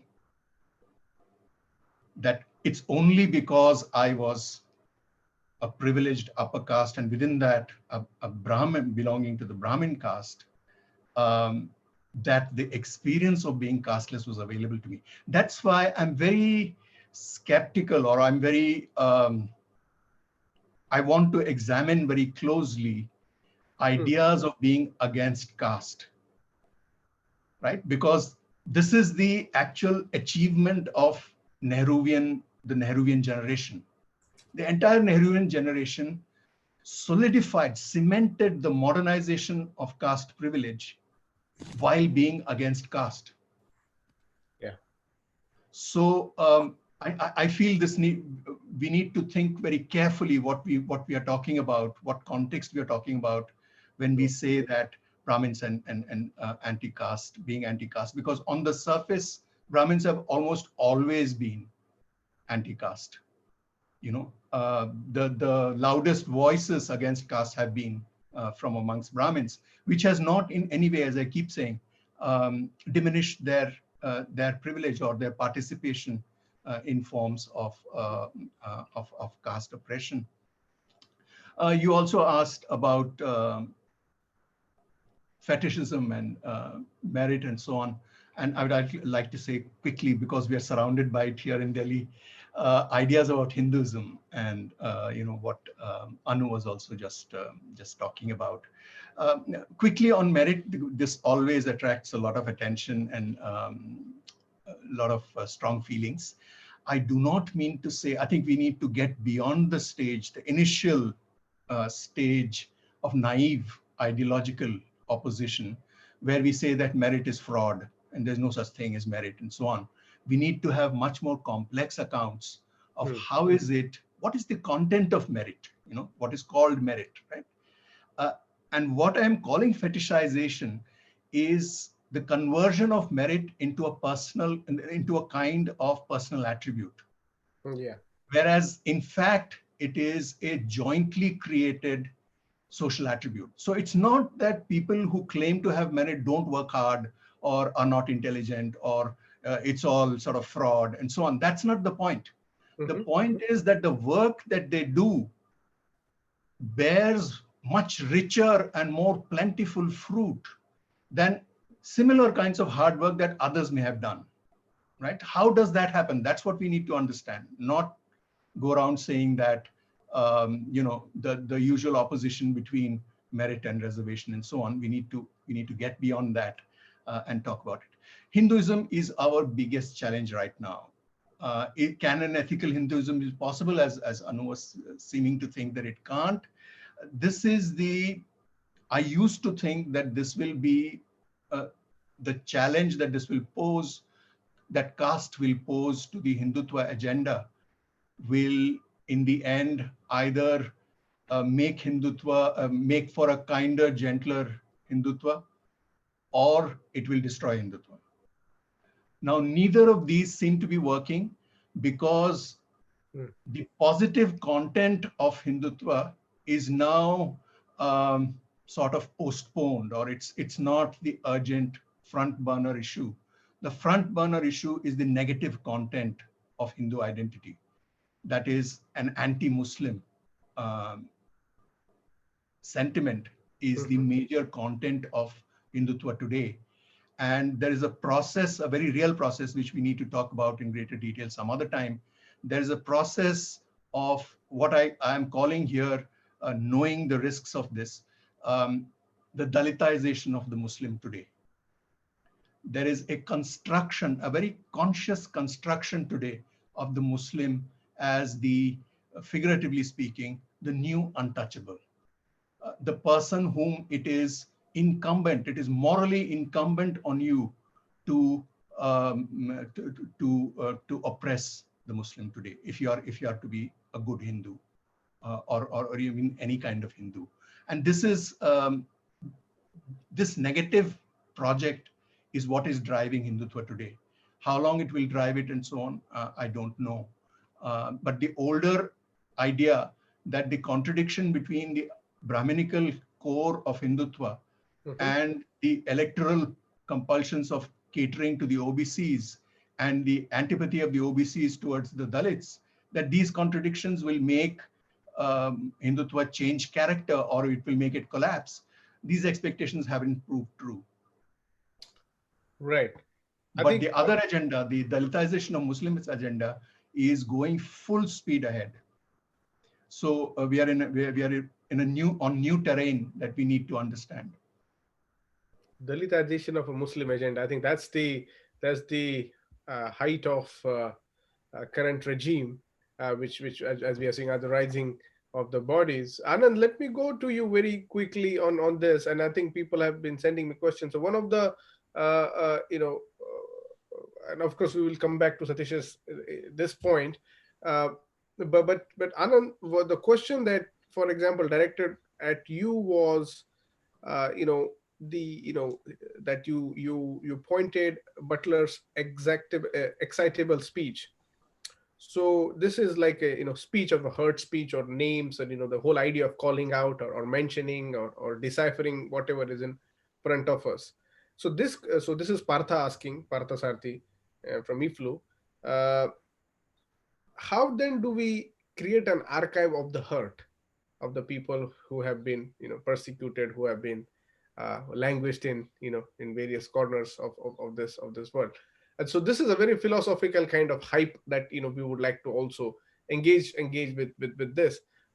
In addition to that, Anand, you have said that Ambedkar's invocation is very right, where he says not only Brahmanism but the Brahmin as a figure. And I think that all the three panelists here have agreed that this is something that remains, even if we deny. So there is a question that whenever, so I would admit this is a non-Brahmin person who's asking, whenever we talk to a Brahmin, there we always have a mistrust. So how do we even move along or ahead with that?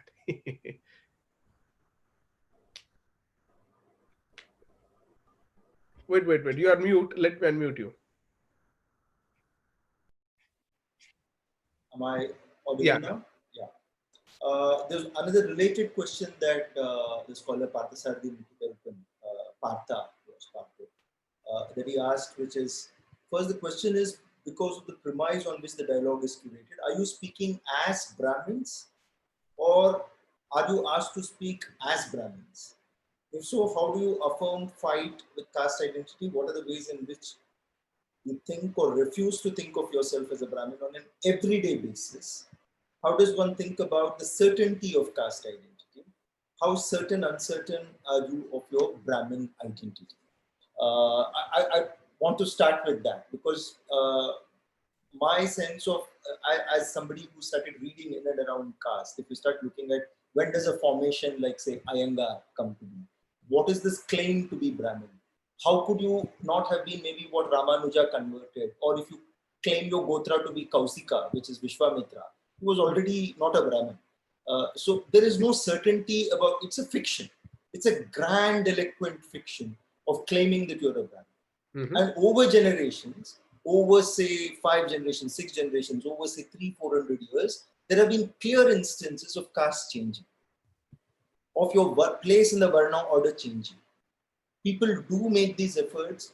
And if you look at a lot of Dalit communities' narratives about origins, about where they start from, they would say we were originally some Kshatriya or Brahmin or some such thing.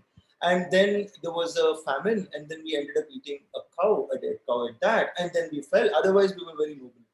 So these are these origin stories which are parabolesque, which always tell you. And today in Tamil Nadu, you have Devendra Kula Velladars, who are derogatively called Pallars as well. And they are in the scheduled caste, and they are in cahoots with Amit Shah to say that Amit Shah is supporting it. They didn't plan this before. There's been a history of saying we were never untouchable.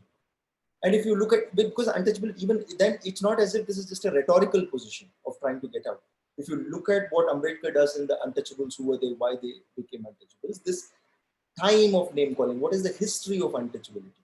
You see that it is a kind of a fiction that is thrust upon people. You're enslaved, you're told to do these things, and then it happens. In Tamil Nadu, Ayodhya Das talks about how the Brahmin is a polluting figure and how they would clean their space if they end up seeing a Brahmin somewhere. Ravi Kumar would have spoken about it. That's right.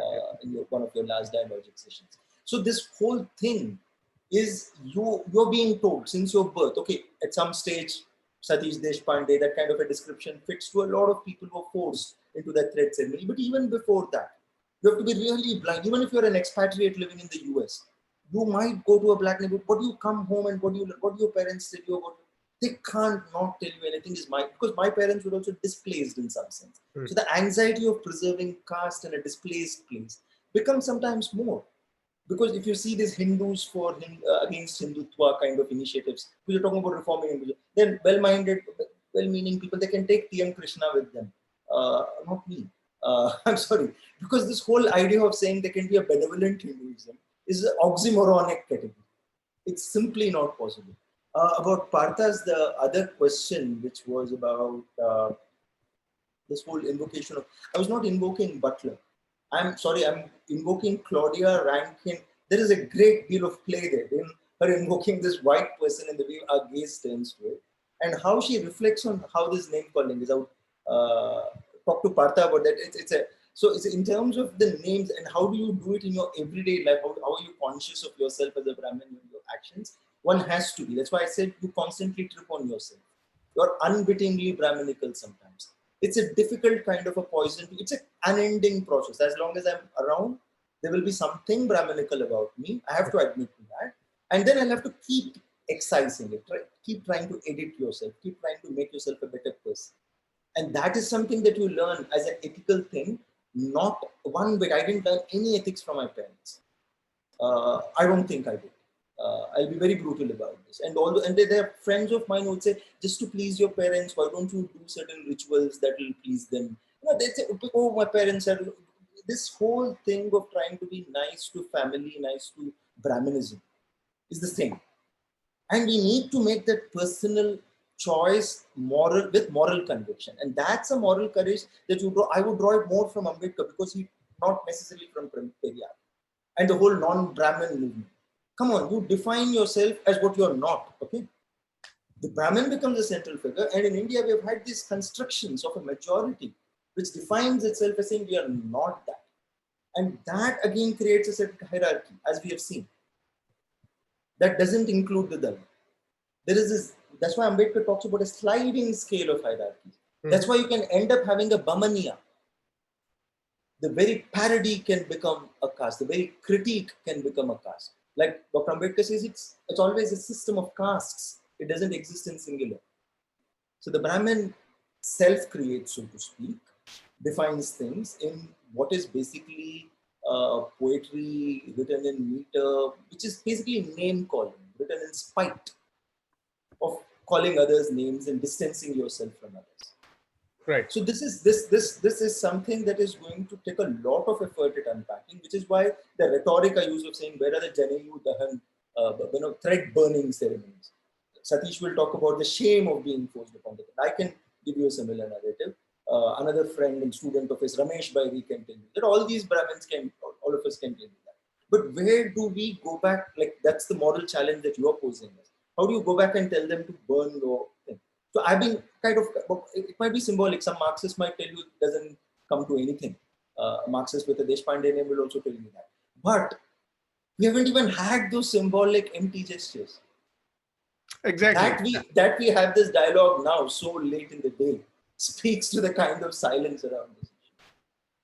This is excellent. So, Anu, over to you. Almost with these provocations that we have had so far. One thing that is coming to is you operate in diaspora, and many, 1960, 70 generation kids post, the immigration were from the upper echelons of the caste hierarchy. And so now they are also trying to come to terms with it. And so there is always this wrestling with them to hold on to a certain cultural value. But you're also a woman, and there are many comments that I'm getting on my private chat that to say this being an anti-woman institution, some Dr. Raut said a Brahmin woman needs a lot of therapy sessions to even overcome that.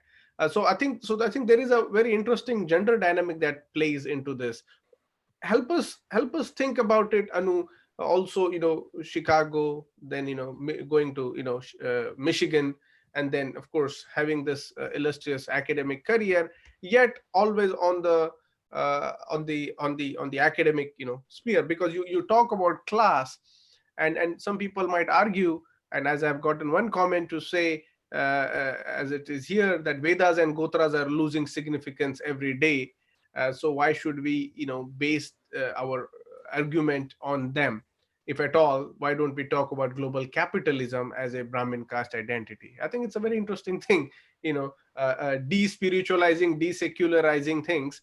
Before I go to you, I just want to, Anand, to your point of Bamaniya, almost every other Dalit caste has their own Brahman who performs this. So also, that is empirically, also existing. Sure. But the Brahmin functions in a very different way. But that there are like elements of how power is very central to how this works. Sorry, Anu, I have digressed, but please. No, not at all. Yeah, I was going to, because I saw some of the comments in the chat that I could see. Please, And there please take are it. two questions that I think are really coming up. The gender question, which I wanted to talk about, and I'll maybe start with that. But there's also a very, very interesting set of questions that have come up about historical comparison. And what does a kind of historical comparison, the race caste comparison, it goes to your question, I think, also of sort of diaspora and what it means to think about caste and diaspora. It certainly doesn't disappear, but it's also remade and made anew and becomes a certain kind of, it's a kind of performative construct in very new ways. So I think both of these are really important questions. But I also wanted to go back and say something else about sort of the Dalitization of the Muslim, because I think it's worth thinking about this in the longer durée. Okay. I think we should recall, and this is just a kind of point that, you know, if we go back and think about the constitutional moment, what we're actually seeing is a play of competitive inequalities and comparative inequalities, right? So Right. in a sense, the scheduled caste becomes the kind of modal minority, is actually the source of constitutional address and the site of a certain sort of redress too, right? Affirmative action redress. Muslims actually lose their status as political minorities, which is the very important sort of locus and identity that the Muslim community occupies all through the colonial period, the late colonial period, right? So they're no longer recognized in a sense as political minorities. They remain certain sorts of religious minorities. And it opens them up, it seems to me. So it's very interesting to think about that moment, to think about the Sachar Committee report, and then the ongoing Dalitization, if you will, of Muslims today, certainly with the New Hindutva project as the absolutely abjected, extruded other. But I think there's a much longer sort of a tradition, and we do want to think about how that plays out, from the constitutional moment. I don't think that this is new. I don't think that this is Hindutva. I think that there is a policy and a legislative and a regulative logic to what happens with Dalit and Muslim too. I also sort of want to bring this up because it's an extremely important question for Ambedkar, the policy maker and the political thinker.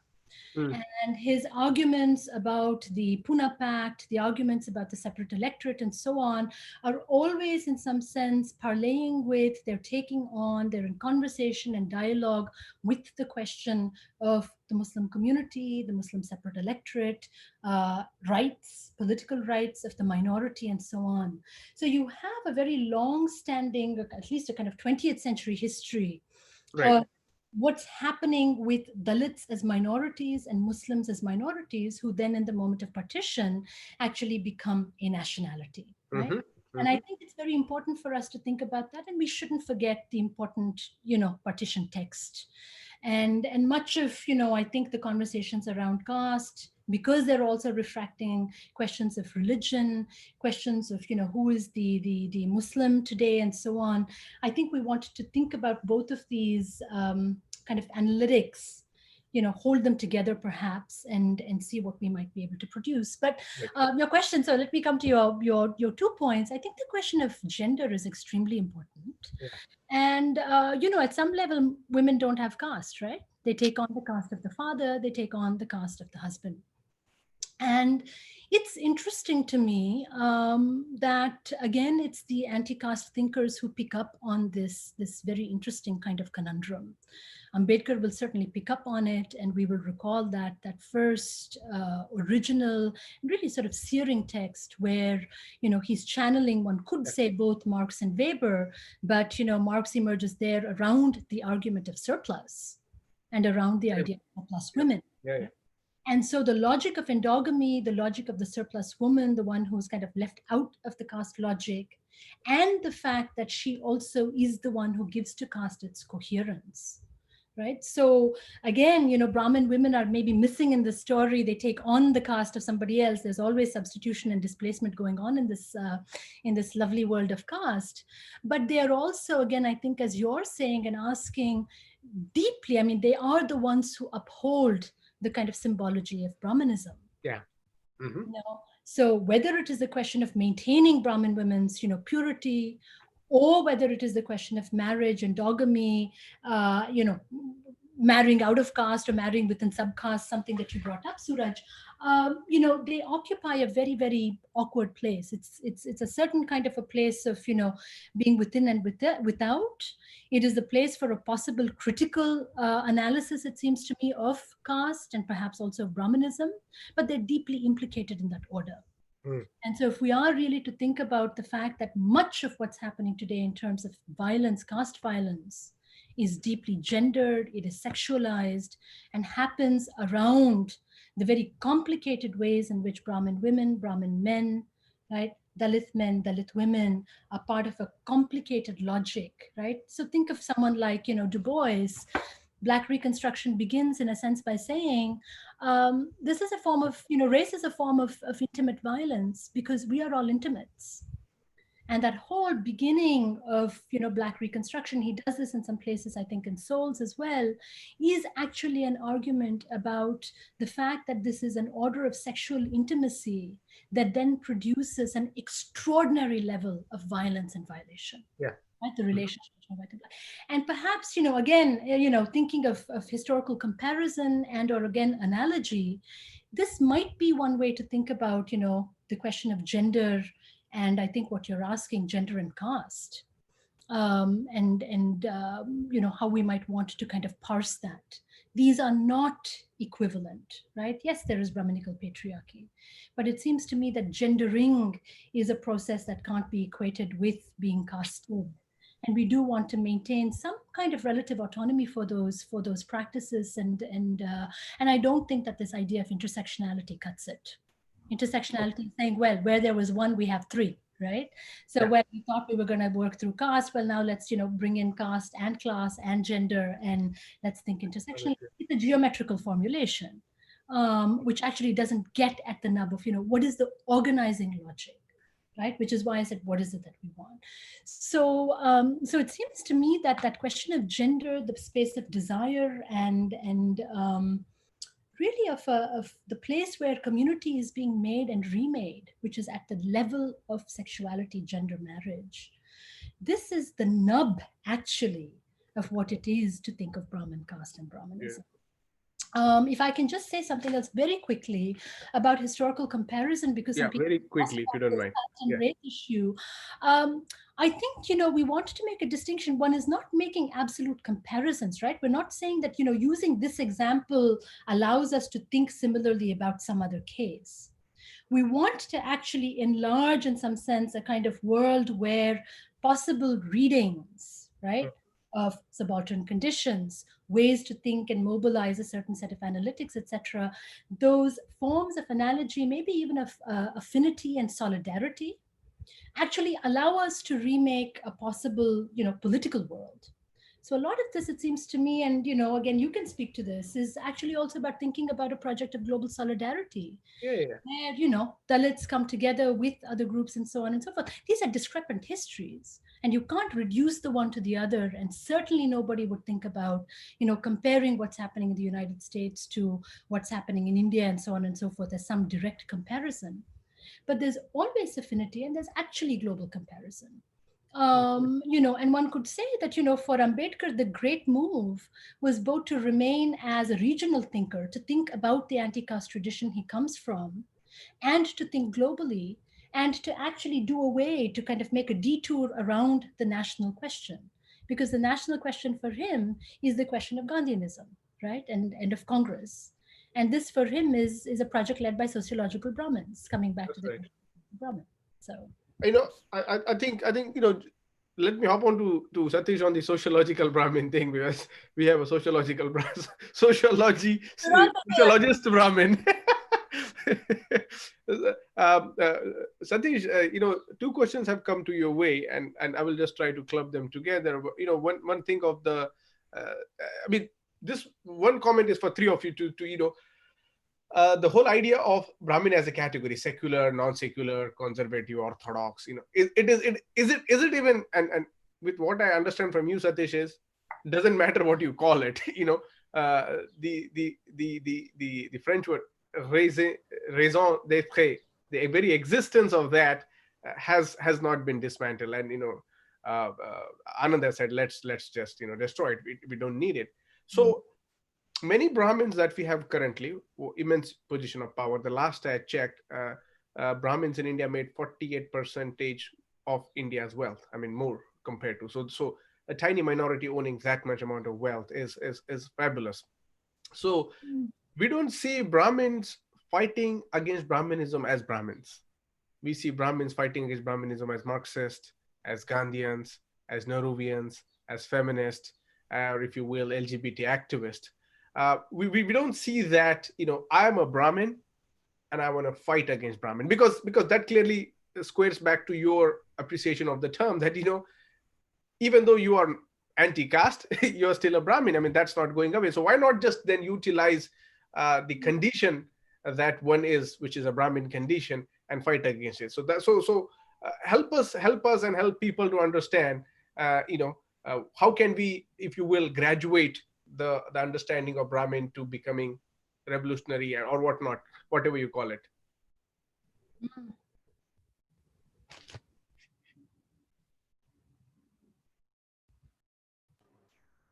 Okay. This is a very difficult question, Suraj, that you've suddenly sprung on me. Let me. No, it's an important question, but I don't think we'll be able to look at it in sufficient detail right now. But let's just get started on it. Right. The point I was trying to make, and which I think others have also been making in different ways, is that if we think of Brahmanism as a kind of privileged location, that location somehow keeps getting preserved, even though the named category of Brahmins, this or that is being said about it, or this or that is being done to it. And this is what we need to understand. How is that location preserved? And the essence of that location, I think, is relational. So what we are talking about as when we say Brahmin, we are actually trying to name a relationship between two locations. How is that? So if we want to transcend Brahmanism, we will have to change that relationship. So it can't just be by changing Brahmins. It will have to be changing the way in which those who occupy the location called Brahmanism deal with the rest of the world. You see, that has been the mirage, or that has been the sleight of hand of a lot of caste reform or even anti-caste talk. That has not changed the relational basis on which those who occupy the Brahmin location deal with the rest of the world. And that's what has got reproduced. And that's why I cite Nehruvian era as really the golden age of the upper castes, because that's what modernized forms of privilege and disassociated them from caste in an apparent manner, while reproducing that privilege in a much more durable and portable way. So that's what I think needs to be done if we are to go ahead with this. The other side of it, of course, would be, this is like any other, if you want annihilation of caste, and what happens to the category called Dalit, for example.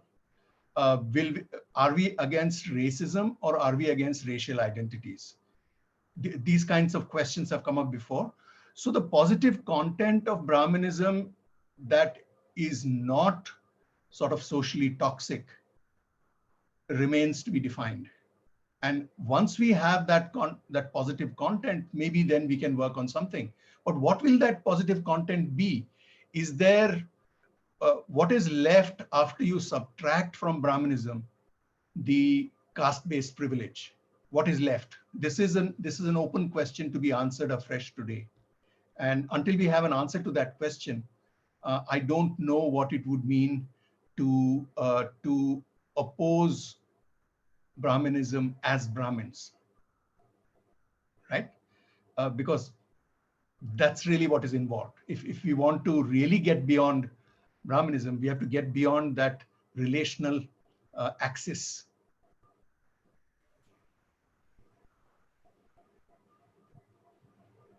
Suraj, Yeah. I got a private message. I seem to have hurt feelings about Hindus who are for Hinduism or Hindus who are for human rights, or Hindus who are for good Hindus. I have one thing to say. I had earlier said that in an email also to Hindus for human rights. This is about, can replace the word Hindu. This is from Annihilation of Caste, what Ambedkar says. He says there can be a better or worse Hindu, but a good Hindu there cannot be. So replace it with Brahmin, and you have the answer. So yes, think that you can, Hindus for human rights can do good things, and also the comments I made about T and Krishna not in good light. But I meant like it's well-meaning. It's well-meaning, but it's an empty gesture. As long as you are not able to literally burn it down, literally accept Ambedkar and say, let's help set the put the dynamite to the Vedas and Shastras. Symbolic yet not even there, not even near there. So all this, in fact, self-righteous Brahmins here in this panel, etc. Like Satish has put it well, in terms of saying there is no escape from this. You could call yourself self-hating Brahmin. I could call myself Ambedkarite Brahmin who's against Brahmanism. Could do any of these tricks and gimmicks, but it's something that sticks, and it is something, like I said, you have to work against every day. And yes, what you're pointing to, and where is this anxiety coming from? Hindus for Human Rights wants to work with, say, Suraj Yengde. Fine. Hindu American Foundation also wants to work, by the way. Just continue. Yeah, there's a Hindu American. Yeah, it's like a small thing compared to the kind of activeness with which Hindus in America are actually for Hindutva and for good. We saw that. We all know that history. So this small little good Hindu or good Brahmin, which is itself an erroneous construction, like Ambedkar's very, very acidic and brutal when he puts it like that. These are like bullet points. Most of Annihilation of Caste is like bullet points, literally going right for your head. No, indeed. I think I'll give you 30 seconds to panelists to offer your closing remarks, not more than 30 seconds, because we always do that. There's always something that is remaining. But before I do, I just want to appreciate what you guys have really done, and I really would like to thank all the panelists also. One thing I think that has come out, which is how then one comes to ascertain the Brahmin amongst us and the Brahmin as an outerior, as someone that has ontological subtleties, without a historical fragment, especially what I guess both Anu, Satish, and even you, Anand, were saying. What remains of a Brahmin, for example, if you remove the privilege, and then we are, that is a category not been exposed, but that's where again the material conversation comes into place, where, for example, Brahmins are ascetics who go into Kailash Parvat and whatever locations one might call, and yet come back as a celebrity. And if you're not a Brahmin, you might become Narendra Modi. So there is a very flexibility for one to perform that action and that role. One is theatrics, and one is really the call of the spiritual. And I think, for example, Basavanna, another anti-caste Brahmin or whatever anti-Brahminic Brahmin, actually is anti-Brahminic Brahmin, continues to be disowned by Brahmin themselves.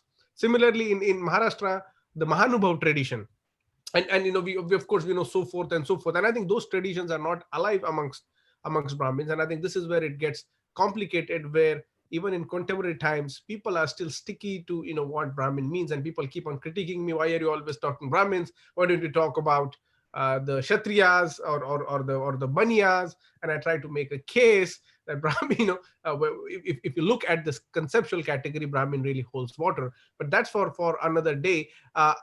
All three of you, please give us 30 seconds closing remarks as a bid on whatnot. If there is a call for action, please let us know, because I'm getting so many messages right now, and I would imagine these people are self-identifying upper caste Brahmins. I don't know, but at least there were two who identified themselves as Brahmins, saying they would like this conversation to happen on a separate forum. So I think it's up to Brahmins now to club together or have a conversation, at least for a very healthy society, if you will. And every one of you is laughing. Almost seems like an impossible task. But hey, I just put it out there. Anand, from you, and then we'll finish to Anu.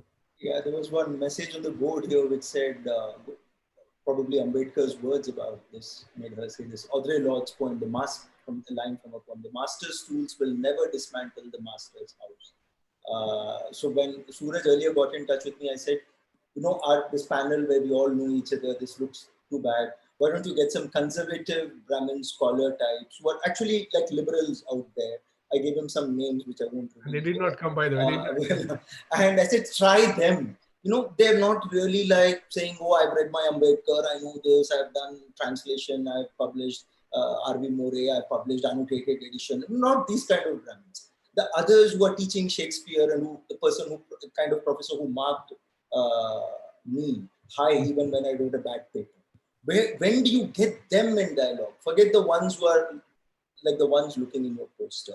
I just want to go back to Ambedkar and let him have the last word. To a slave, his master may be better or worse, but they cannot be a good master. A good man cannot be a master, and a master cannot be a good man. This is in continuation of the good Hindu and the worse Hindu or whatever. It applies to the Brahmin. It applies to what the Audre Lorde poem said. Thank you and Jai Bhim. Thank you, Jai Bhim. Anu. I think this is a very complicated conversation, and I really want to thank you for all that you've done to actually stage it. I think there are two kinds of questions, right? I mean, one is, and there is a kind of, my goodness, not in our name.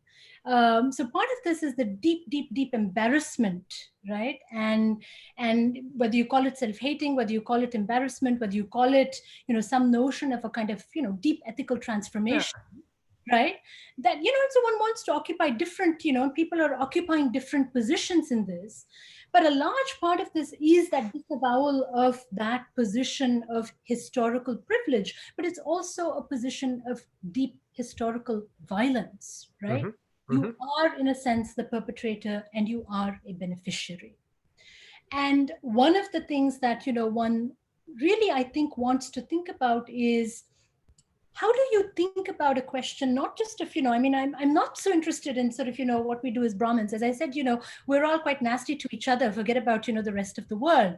I think, there's deep Brahmin fission, as it were. And this is a group that, holds on to its quote unquote hard-won kind of material gains, quite without generosity. Speaking of the wily Brahmin, the other narrative of the Brahmin is that the Brahmin lacks generosity and lacks regard, right? Lacks care, the ability to care. Coming back to something that Anand was saying. But it seems to me that, what if we're thinking into the future, how do we think about a model of redress and reparation? And it seems to me that one might want to flip the question around. Yes, there is a question of thinking about privilege and understanding it. But I want to ask also the question, what now, what happens? And is there a model of thinking about reparations of redress? Why is that not possible? Or why has that not been the argument, right? That's not an argument about, human rights, etc. It is an argument about going back and thinking about historical implication, responsibility, complicity. So you can think the question of privilege and you can ask, what it produces. It produces very real material gain. But there's a kind of, psycho-social life, as it were, of caste and of Brahmanism. And that is the question of, how are you implicated? In what ways are you complicit? And how do you work your way out of that complicity? Right. And I suppose this is the question also that, Anand was mentioning by saying, it's sticky. You have to, it's the work that you have to do again and again and again, because you keep slipping up, right? There's no sort of end to that process. But it does seem to me that that question of redress is something that I'd like to pose. And what shape will this take? Because it seems to me that, on the one side, you could say there's not been an accounting of caste privilege. On the other hand, let me suggest that all South Asian history, anthropology, sociology, etc., is the writing of the autobiographical Brahmin. The Brahmin writes, herself into that narrative by staging a particular theory, by occupying a certain place and a position and a perspective from which she analyzes the social world, etc. All of this is about privilege. So everything we have, all we have, is the writing of privilege, and not actually a model for how you undo it today. Thank you. Satish, final word. Yes, so I'll just repeat what I started with. I think we badly need, in my opinion, we badly need good descriptions of privilege, of caste privilege in particular. And these descriptions must be to address the questions that both Anand and Anu have raised. I think these descriptions must focus not only on things like reparation and so on, but also on the damage that privilege does to the self. That has to be in part our vested interest. Those from positions of privilege, what is our vested interest? What's in it for us? What is in it for us is to expose firstly, and perhaps to heal once we can describe them, the ways in which our privilege has distorted us, has made us less than what we could be, and has in a sense perhaps poisoned us in different ways.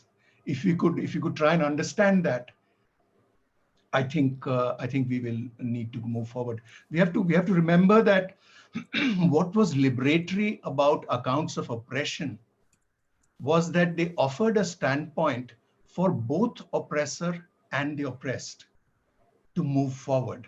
Mm. Can we think of a similar possibility when we think of accounts of privilege? This is the problem that I'm struggling with. Obviously, this cannot be done with one language or one standpoint. It will be many languages and many kinds of standpoints, many ways of doing this. But this is what I think we need a collective project on. Excellent. I would like to thank all the panelists, more importantly, for taking their valuable time and being here with us, and also the excellent participant. Thank you for all coming. We have a YouTube link right here. I sent on the chat in case you want to share. I'm also and there have been many questions again. How do they get in touch with each other? I think it's up to you now. We can facilitate a conversation, but I think it's you to take it forward. On that note, you all keep strong and keep writing, as long as human rights are not given to the most oppressed and most vulnerable. Writing is the word of the privileged. For it's a life. Thank you so much. Thank you, Suraj and Prashant. Yeah, it was been wonderful. I'm going to unmute everybody if they want to say thank you. Sure.